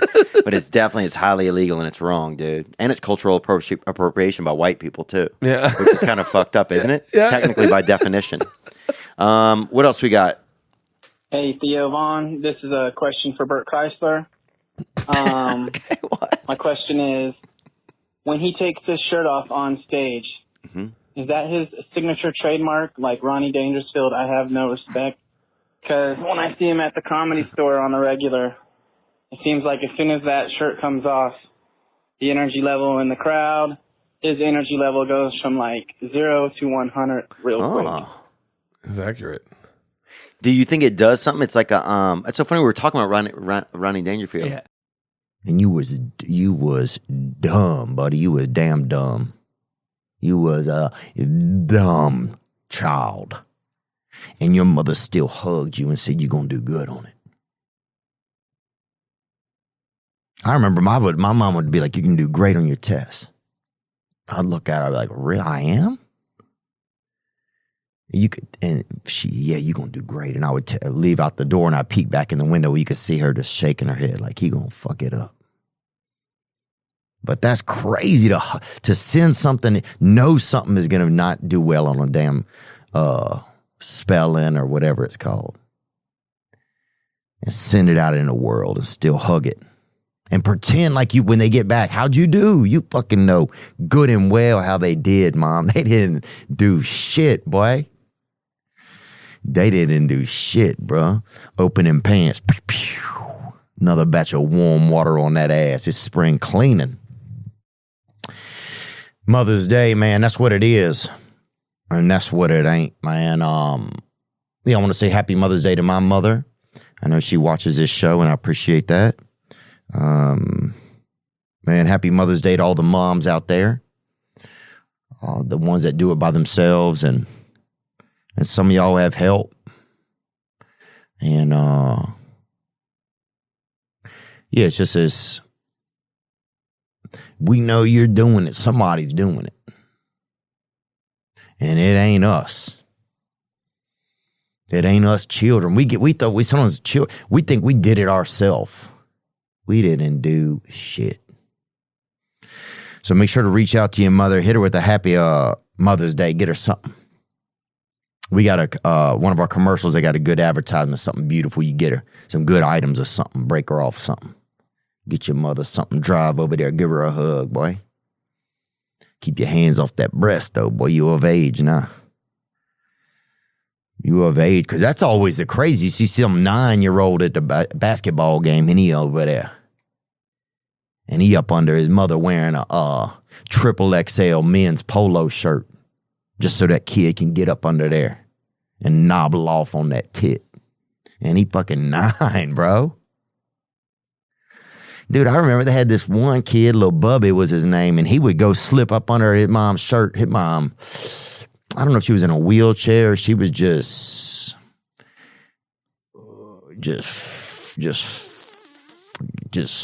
not, kind of looked like she was in a wheelchair type shit. And she had them crazy breasts, them kind. It looked like they cracked open and were kind of flooding out. Like them bitches was, I don't even know if they are. At a certain point, it was like she had them just got damn them thing, boy. She had them fucking beanbag. She had them damn You know what I'm saying? She could find somebody take a break right between her breasts. You find two factory workers over between her breasts, getting a nap in and betting on the horse racing. Because she had them big break time tits, boy. She had them damn baby bags. She had a cow walk up and try to feed off of them bitches. She had them front end loaders on her. What were we talking about? What were we talking about, Easton? Mother's Day? Mother's Day. That's it, man. That is it. Sorry, I went off on a tangent. Oh, but I remember they had his kid, Lil Bubby, and he would go over by his mom's, he'd get him a damn candy bar and get up under that shirt and get on that tit. You'd see him in there. He'd have to pop his head out to catch more breath, to catch more air. He'd be like, he'd stick his head out and then back under there, candying and tit under there. Damn 9 years old, brother. You're going to do good on your test, son. No, we ain't. That kid's damn dumb, baby. Happy Mother's Day. I don't know what I'm going to get my mother. Well, I'll get my mother some, I'll send her a card. And I sent that thing on Monday, boy. So it's going to be there. Because for years, I'm that guy send that late card, you know. I send that bitch. She'll get that bitch on Father's Day. She gets that bitch.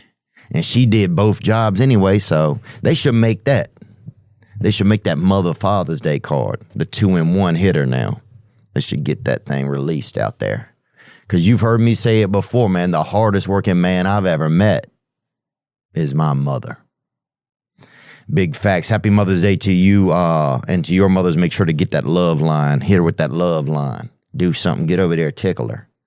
You know what I'm saying? Buy her a bra that says keep out on it. And honor those words. Because you too tall to be titting. You know that shit. Type shit, boy. What's going on? Feeling a little injured today? I went, picked up something at the gym. Bam. Injured. Didn't even... And it was that kind of thing where your back locks up in your lung. Like that. Just... Where you... It's like the wind got knocked out of your back. And, you know, and your friend's like, what's going on? And you're like, you can't even talk. So I just left. I don't know what they thought I had cancer or whatever, but yeah, injured myself. Went to the massage place over here. And I go to the Chinese shop over there, that chop shop. It say right on the sign, chop shop, you know? And they selling fucking rice right out the back of that bitch, boy. They'll remodel your spinal column. They'll fucking unjanga that bitch and then hit you with that damn 2 grams of rice when you roll out the door. They got that shit in there. And whenever I go get that massage at the Chinese place, I ask for the big guy. I want big guy. When I call him on the phone, he knows me. My buddy Yang over there, I call him on the phone. He said, you coming? I said, big guy. You got big guy? Sometimes he got him, sometimes he don't. Because I've had the second string. They said, big guy gone. Big guy gone. That's what he said. I don't know what he meant. But I think he was trying to say big guy gone, right? And I spot him a letter if he ain't got it all, bro. He from another country, you know? That's kind of guy I am. I'll fucking give you a vowel. Big guy gone. Gone. I got you. With that E, twin. So, yeah. He said, big guy gone. So I went in there and they had a second big guy in that bitch, bro. The second, and he ain't that big, bro. He trying to, like, make his neck long, just trying to look big or something, you know? He put on mittens and shit. Because Asian, they try to trick you when you're looking at them. They trick you. They're the fucking, they're the bok choy David Blaine's, baby. Them bitches will fucking, they trick you, bro. They'll put a piece of rice over each eye and tell you they sleeping. That's who they are. They tricksters like that. But I said, big guy. He said, well, big guy gone. But I showed up anyway. I took that fucking other big guy, bro. And he won shit. This little motherfucker, this little fucking woodpecker, he couldn't do shit. He would fucking hammer, just trying to hammer on me, bro. He just put one of his arms out and was just like that, just woodpeckering me with that elbow. Didn't do shit. I'm fucking still hurt. But anyway, what else? Big guy. I want big guy. Dude, I'll tell you this, bro. So one time I'm in there and I was getting a massage at this other joint. I went to this other joint. And I'm in there, bro. And I do the massage where it's like this chair thing that you sit kind of forward on. Easton, can you bring that up for me, brother? Yeah, I got you. And we're borrowing Easton today. He's helping us produce, and blessings to you, man. And Easton works on John Chris's podcast. What's it called? Net Positive. Net Positive with John Chris, if you want to tap in with him. What did I ask Easton? Do you remember? Pull up a chair picture. Get that massage chair, that front forward leaning. Let's go with that. Oh, yeah. Yeah, that's the kind they have right there. They put your face in a little, it's like a little soft little toilet seat, but it's soft, but it's little. Yeah. Put your face on that. And then they just start getting at you. Anyway, so yeah, I'll go in. He's got one of those chair massages. So I sit in there, and big guy here. Big guy gone, big guy here. Big guy starts rattling on me, doing his big guy shit, fucking leaving sweat on my back. I can feel it. Every now and then I know he's really popping back there if I feel a bead of sweat hit my fucking neck. So he back there popping, right? And then I look over, dude, in the chair next to me, there's a kid getting a massage, right? I didn't know this could happen, right? It's like this kid looked like kind of like the Rizzler, right? Like probably 9, maybe 9, and like kind of Rubenesque, chubbish or whatever they call it. This chubbish little kid, and there's a guy just rubbing over, just like massaging him, and I didn't know a kid could get him. I didn't know, and I'm like, am I watching what am I watching? Like, is this a kid getting a massage, or is this is it legal, or, I just didn't know. Yeah, I'm like, and like, how long do you watch? It's just a massage, like if, but yeah, this kid, but it was so crazy. This kid was getting a massage, like this kid got a massage, or was getting a massage, this kid. So they're massaging a kid. It's during the school day. So I'm like, what rich little kid skipped school to get a fucking massage, bro? Then anyway, so we're sitting there, and at some point somebody did a fart, Somebody did and I think it was this kid, right? It was crazy, dude. I'm there. It's already weird enough. Somebody's massaging a kid. I'm getting fucking big guy. Big guy is over there fucking working me in, and the little dude's over here getting fucking chopped out. This little fucking 5th graders or whatever. This little 5th graders, he's getting over there fucking chopped out by Chim Chop, your boy, right? And I'm like, can you even massage a kid? I'm thinking, and then somebody just started a fart out of their body. And I think it was the kid, right? Because I think, look, if you massage a kid, they're going to fart. They got to strike back somehow because it's illegal to touch them. So, and it sounded like, I don't know. It sounded like somebody was drinking milk and then just it sounded like it just sounded like a ghost wearing booty cologne that had just climbed out of that child. And I'm not saying it was definitely the kid who was in there doing farts or whatever, but, I don't know, I'm no farting Luther King or whatever, but I have a dream that somebody farting in here. But there was another guy in there, so it could have been other guy, whoever that was, Louis Farrakhan. No, it's just a activist joke. Anyway, No, yeah, it could have been this other guy in there. I don't know. Because there was another guy in there. Just a guy, like worked at a bank or something, or was like cheating on his wife. Some guy, right? And they were over there shining him up. They over there really getting into his shoulders and neck. You know, he had two kind of medium guys. He didn't have no big guy like I did, bitch. But they chopping into him, but at some point the room started to smell bad. Somebody chopped off a real fart, and it sounded like somebody had put like milk on, just like their butt had been drinking milk and then just did a fart, bruh. It was you could hear, it just sounded like like somebody had taken a tight foot out of a wet boot, you know, out of a wet rubber boot. But anyway, what is that? Happy Mother's Day, bro. That's what I'm telling y'all. I got a massage, and you got to take care of yourself when you get them. When I go into a massage place, first thing I say, no pop pop. I say no pop pop. Touch a ween, tap on my wiener 2 times. Pop pop. No pop pop for me. That's what I say when I go into those places.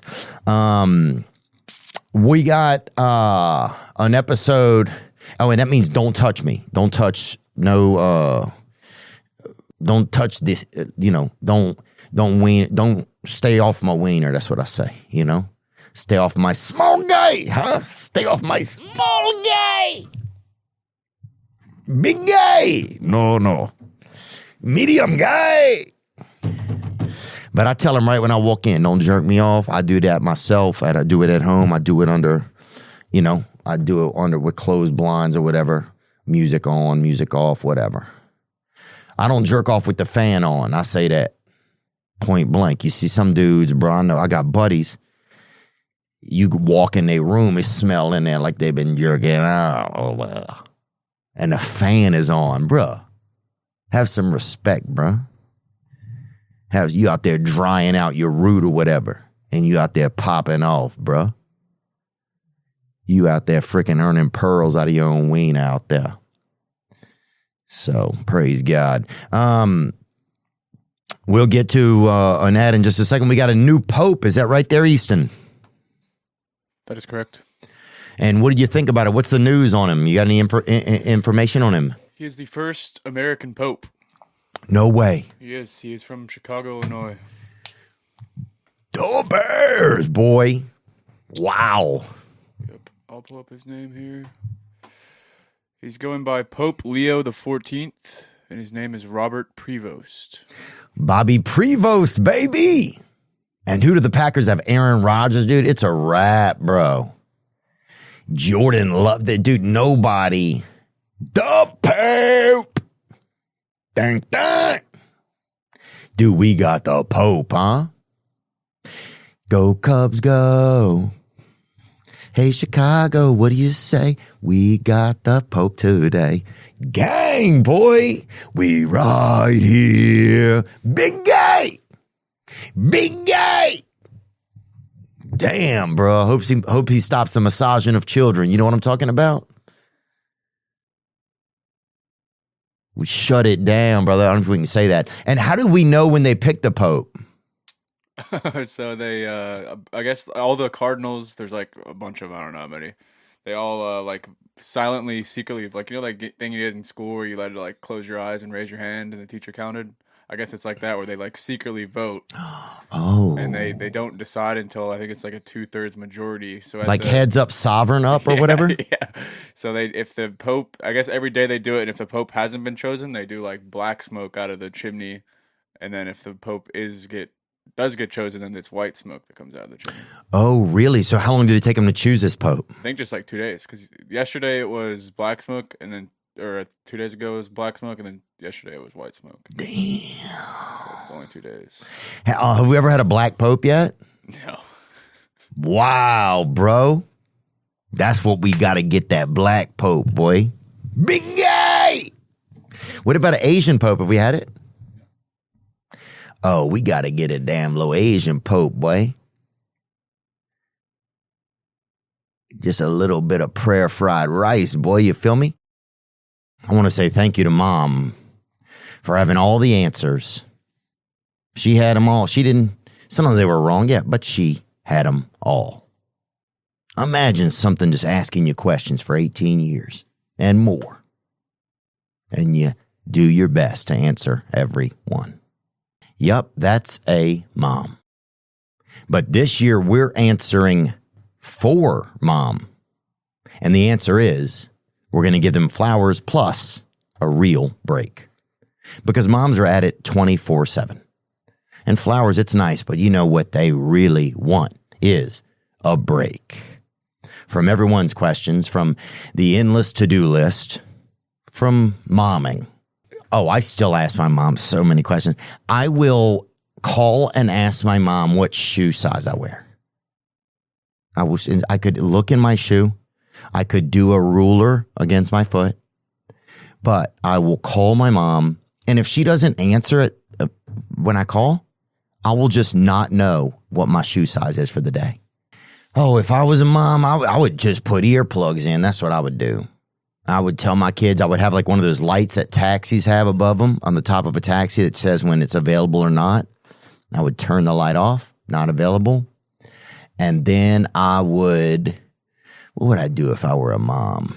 Oh, I would get in a big bubble bath. That's what my mom used to do. She'd yell at us and say something. And say we weren't going to be able to have something, then you'd hear her slam her door, and then every now and then you'd hear her get in that bubble bath right there, and maybe crack open a cold beer or something, or cold little can of milk or whatever. You hear her crack it open and get that bubble bath going. Suds so high you couldn't see, hear nothing. Is she in there? I don't know what she would, and I think she would just sit in there in the bubbles and have a little sip of beer or cold milk. Something to get her through the day, man. So if I was a mother, I would do that. Oh, and I forgot to add, this Mother's Day, when you buy your mom flowers, you'll get up to $75 as a Dash Pass member or up to $50 as a non-Dash Pass member towards a family meal that mom doesn't have to cook. A fun activity so mom can play without planning, or a self-care retreat in case mom just wants some me time. Yep, that's Theo 50, THEO, number 5, number 0, to get 50% off, up to a $15 value when you spend $15 or more at local florists, convenience, grocery, and retail stores on DoorDash. And starting May 9th through Mother's Day weekend, your flowers order will unlock credit towards select gifts that'll take cooking, planning, and more off of mom's plate. Make this Mother's Day special with DoorDash. Terms apply. All right. You know, one of the last episodes, the last solo episode we had called Chili Boy or something like that. Was it Chili Baby? Chili Boy. Chili Baby. Chili. Pickle Chili. And it was about a month ago. And a man called in who had lost his girlfriend to cancer. So we're going to take a quick listen to that. Hey, Theo. Hope you're doing well. I'm calling you today to see if I can get your perspective on something. My girlfriend of 4 years, she passed away 5.5 months ago. It wasn't not a surprise, but she had cancer. We thought that she had a little more time, but since then I've spent most of my time doing nothing. I would visit her grave every day for months, which is good, I guess, for getting out. He goes and visits her grave every day, you would say, for months onward. Man, thank you for sharing this, brother. Of my apartment, but I would just let the time pass, But recently I've started going back to school full time and working again. And honestly, I feel like I'm just doing it because it's expected of me, from like people around me, my family, and like peers. I guess another reason for that is I'm pretty young, but so maybe some people just expect me to move forward pretty fast, but I don't want to, I just sometimes you feel like I feel like I was like left behind, Yeah, thank you for the call, brother. And we discussed this on a previous episode, but we got some calls that came in, and I wanted to listen to some of them here, just so you can get an idea. As always, the hotline guide is 985-664-9503. And here's a call that came in about grief. We asked callers if they had any suggestions for that gentleman, and here's some of the responses that we got. Hey, Theo. Man, love your show, bro. Listen to you every day or every time you make a podcast. I'm actually listening to Pickle Chili right now. And I heard the caller call in about he lost his girlfriend or whatever. And you asked some people to call in, give some ideas of how maybe he can handle this situation.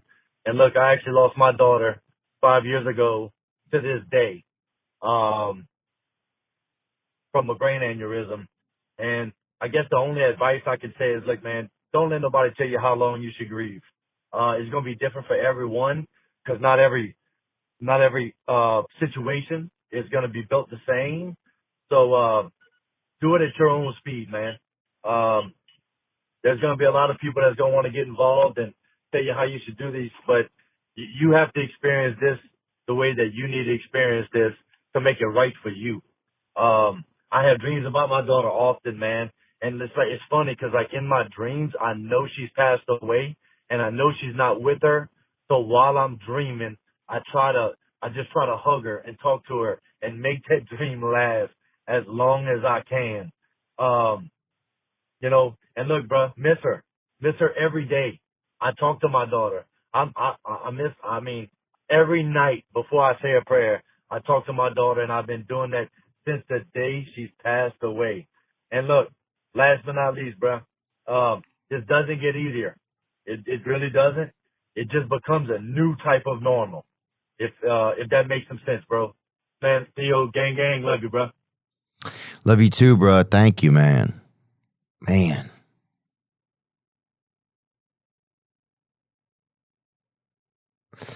Man, that's a lot. That's nice of him to call. He called out of Louisiana. I see that area code 337 over there. And you can hear the bayou in the back of his throat right there. Yeah, I remember after my dad was gone, even still, sometimes if I'm having like a tough day, whenever I go to sleep at night, I'll hope that I get to see him or that he shows up, And then sometimes it's like gets to be further. Sometimes it's like further and further between times. And then, and it's just like you just wish you hope that somebody will be there. But then sometimes they are in your dream. And that's awesome, man. That's a really nice sentiment to share. Thank you for that call. Let's take another call here. Hey, Theo. Hey, man. Just wanted to call in response, listening to the Pickle Chili podcast and the guy. Thank you for listening, man. I appreciate that. Thank anybody who listened. That lost his girlfriend, and after 5 months, wanted to respond to somebody that's been through that too. Lost my fiance, high school sweethearts. Day before my birthday, she was in a car accident. And it's tough, man. It's somebody that you've been with for 7 years. At a young age, I was 21, she's 20, so it's kind of rough. But just wanted to respond to him and let him know the things that have helped me, and maybe it'll help him and somebody else. And the biggest thing is I got all those the same symptoms as him. Didn't want to do anything. You lose your purpose in life, and some things that you touched on, Theo. You want to dream, you want to feel all that again, and it's all true. But the thing that helped me the most is surround yourself with friends and family, And those things right there, the people that love and support you, I'm still close with her family. And those things help you get through it, man. So anytime I'm having those rough days and weeks and you just, like you said, get out, surround yourself with people that love you and your friends. Go do some things with your friends. They're always there for you. And I got a dog, you know, and that really helped me get through that too, man. You always got somebody excited to see you when you get home. And that's it, man. That's really the answer. You'll never forget. You'll never move on completely. You hope to have a normal life. But the things that help you push through it are going to be just love. Surround yourself with people who love you. Amen, man. Yeah, there's a song. There's a song by this guy, Stephen Wilson Jr. Thank you for that call, and thank you to the caller previously too, and thank you guys for both sharing your experience with loss. Yeah, there's this song, "Grief." Is that by Stephen Wilson Jr.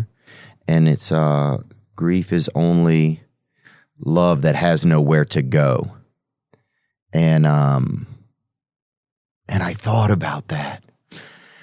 I thought about that since that gentleman called in, because love is this feeling that it has to land on someone or an object. It has to land on something, right? Like a person, place. Love has to have a place to land. If you love, like you can love yourself, but that's more like integrity and confidence, and then it can even drift into ego or whatever. But when you really love, you love someone, you know? And so love is really, it's an outward thing. It's yours, but if it's active, it's not yours. It's like a bridge almost, kind of. And then, once that recipient is gone, once that place where it was landing is gone, it's like it almost becomes, it's crazy that something that is so wonderful can become so painful, because then you have all these same feelings, but they don't have the place to land. I remember when my father died. I remember I was at his funeral, and it was like the most like scariest thing ever. There was people there that I didn't know any of them, and this family that I just moved in with, the dad took me over there, and some of our neighbors went with me, and I just remember like it was all these feelings that I think I didn't even know that I'd had, that I wanted to be for my father, and I didn't even know I had them.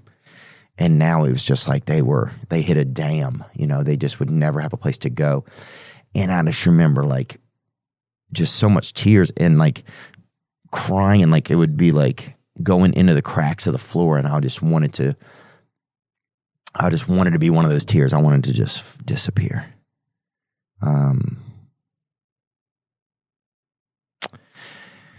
Let's take some other calls, man. And we're not trying to make that I guess it can't help but be like sad, but I think it's real, right? And it's real. This is, life is real, and it's full of real things. And I'm just glad we don't have to go through them alone. So that's a nice thought to have right now. Hey, Theo. I'm replying to the gentleman that had recently lost a girlfriend. I had lost my girlfriend back in 2018, so it's going on 7 years now. It's tough, and it sounds like he was looking for answers when, the only thing that I could say is like, it sounds like he's on the right track. And if I was him, I would just choose to live through the memories that they shared together. I remember my girlfriend always telling me that, she thought I was a good teacher.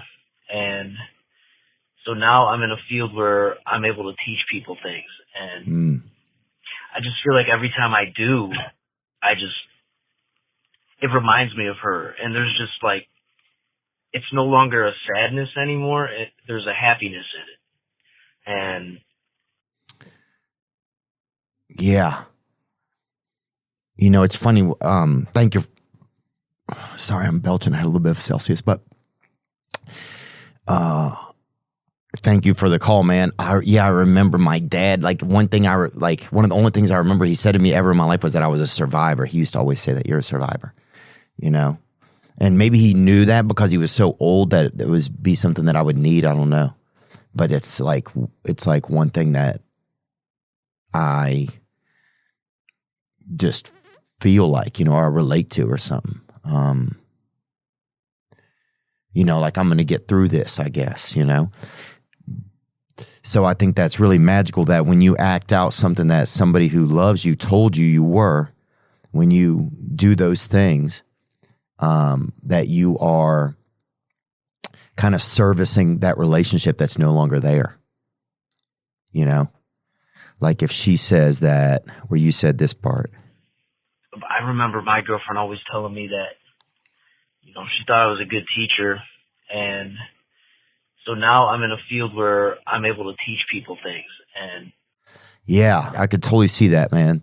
That by then teaching that you feel like you're honoring her. And it makes you feel that same way that you felt when she told you it was something that you did really well. Yeah. It's interesting how we figure out how to keep going in the world, all of us. And that we want to. That's one thing that I think is amazing about life, is this will to survive, right?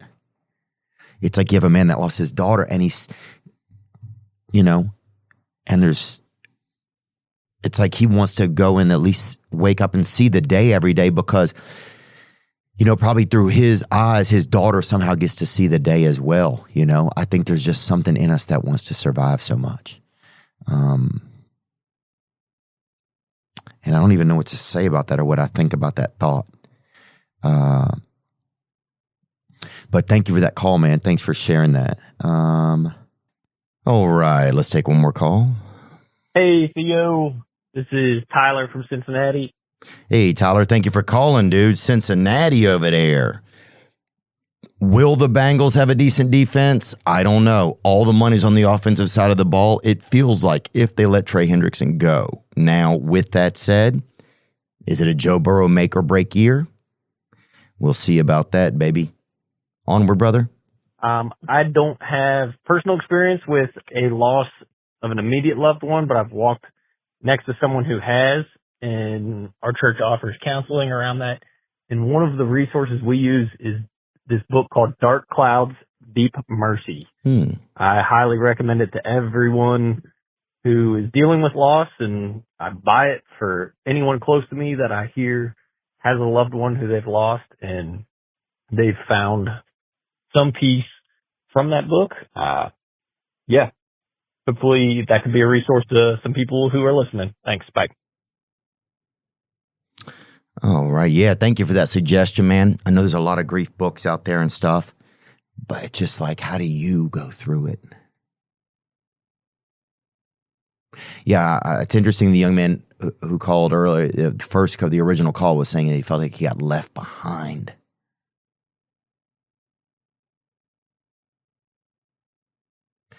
Yeah, it's all kind of fascinating, even though it's so sad. I was the other day, this came up on my feed when I was thinking about grief. And it's Jim Carrey once said, or this site attributes it to him. Grief is not just an emotion. It's an unraveling, a space where something once lived but is now gone. It carves through you, leaving a hollow ache where love once resided. In the beginning, it feels unbearable, like a wound that will never close. But over time, the raw edges begin to mend. The pain softens, but the imprint remains, a quiet reminder of what once was. The truth is, you never really move on, you move with it. The love you have does not disappear, it transforms. It lingers in the echoes of laughter, in the warmth of old memories, in the silent moments where you still reach for what is no longer there. And that's okay. Grief is not a burden to be hidden. It's not a weakness to be ashamed of. It is the deepest proof that love existed, that something beautiful once touched your life. So let yourself feel it. Let yourself mourn. Let yourself remember. There is no timeline. There is no right way to grieve. Some days will be heavy and some will feel lighter. Some moments will bring unexpected waves of sadness, while others will fill you with gratitude for the love you were lucky enough to experience. Honor your grief, for it is sacred. It is a testament to the depth of your heart. And in time, through the pain, you will find healing, not because you have forgotten, but because you have learned how to carry both love and loss together. Man, that's pretty powerful.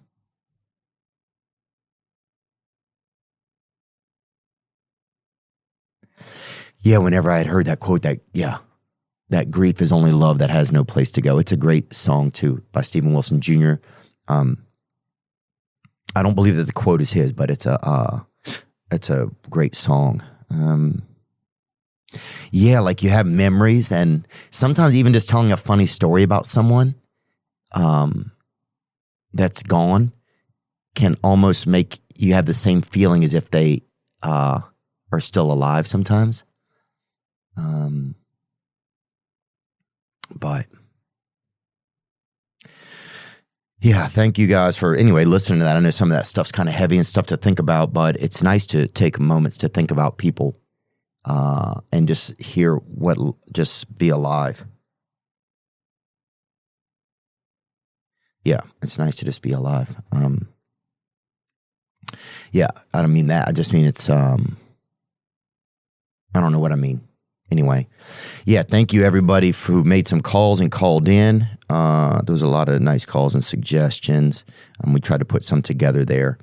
I wanted to say something. There's been something that's just been kind of on my heart, and so I feel like I should bring it up.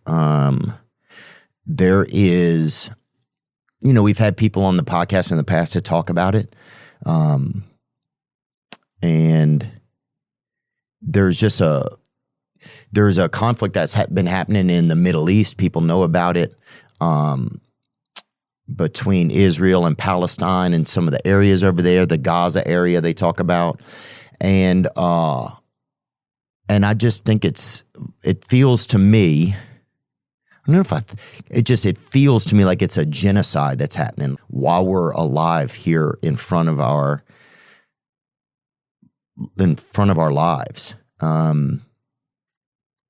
And I don't, sometimes I feel like I should say something. I'm not a geologist or geographer or anything like that, so I don't know a lot of some of it I do know though. Like I know the basics of the issues over there, but for me, it's just like how I feel like you see all these photos of people,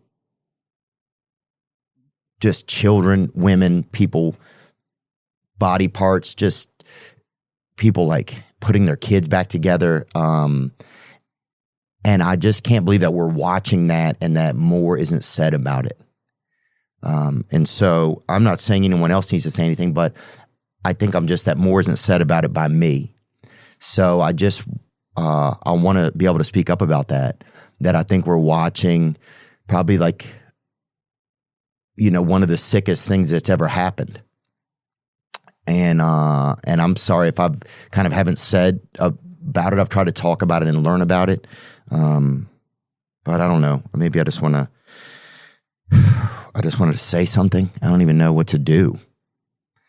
And it's crazy because our country's also complicit in it. It's in it and has been for a long time. And it's just kind of interesting because then you just realize, oh, well, I'm a member of this country, but I'm just, what we want sometimes doesn't matter, and you just have to be a member of a place and your government is making other choices. So I don't know if I said that correctly, or I don't even know exactly what I said, but I just have, it's just like been making me really sick, and I feel like I just needed to say something that I think. You don't have to think that. I'm not asking you to do anything. But I just have to say that so I'm not sitting by, there's that piece inside of me like, why can't you say something? There's people that can't even speak, and you can say something, and so that's how I just had to just speak up. Anyway, I think maybe it's starting to make it about me there at the end, but yeah. So just praying for those people and just the grief that is all going to cause.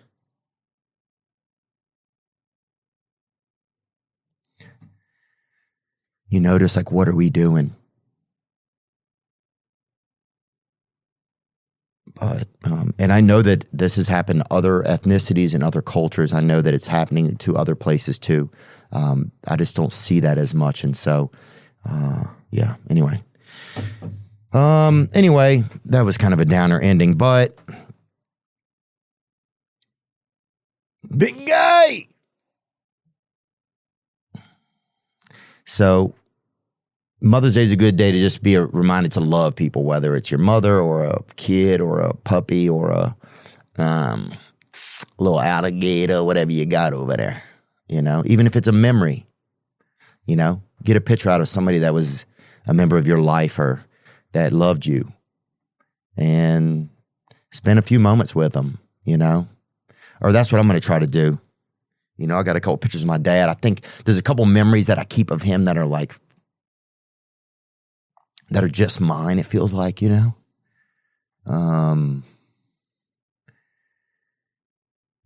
there's a couple memories of him that I feel like are just mine. And so, yeah, I can just, you can spend time with those. You're the only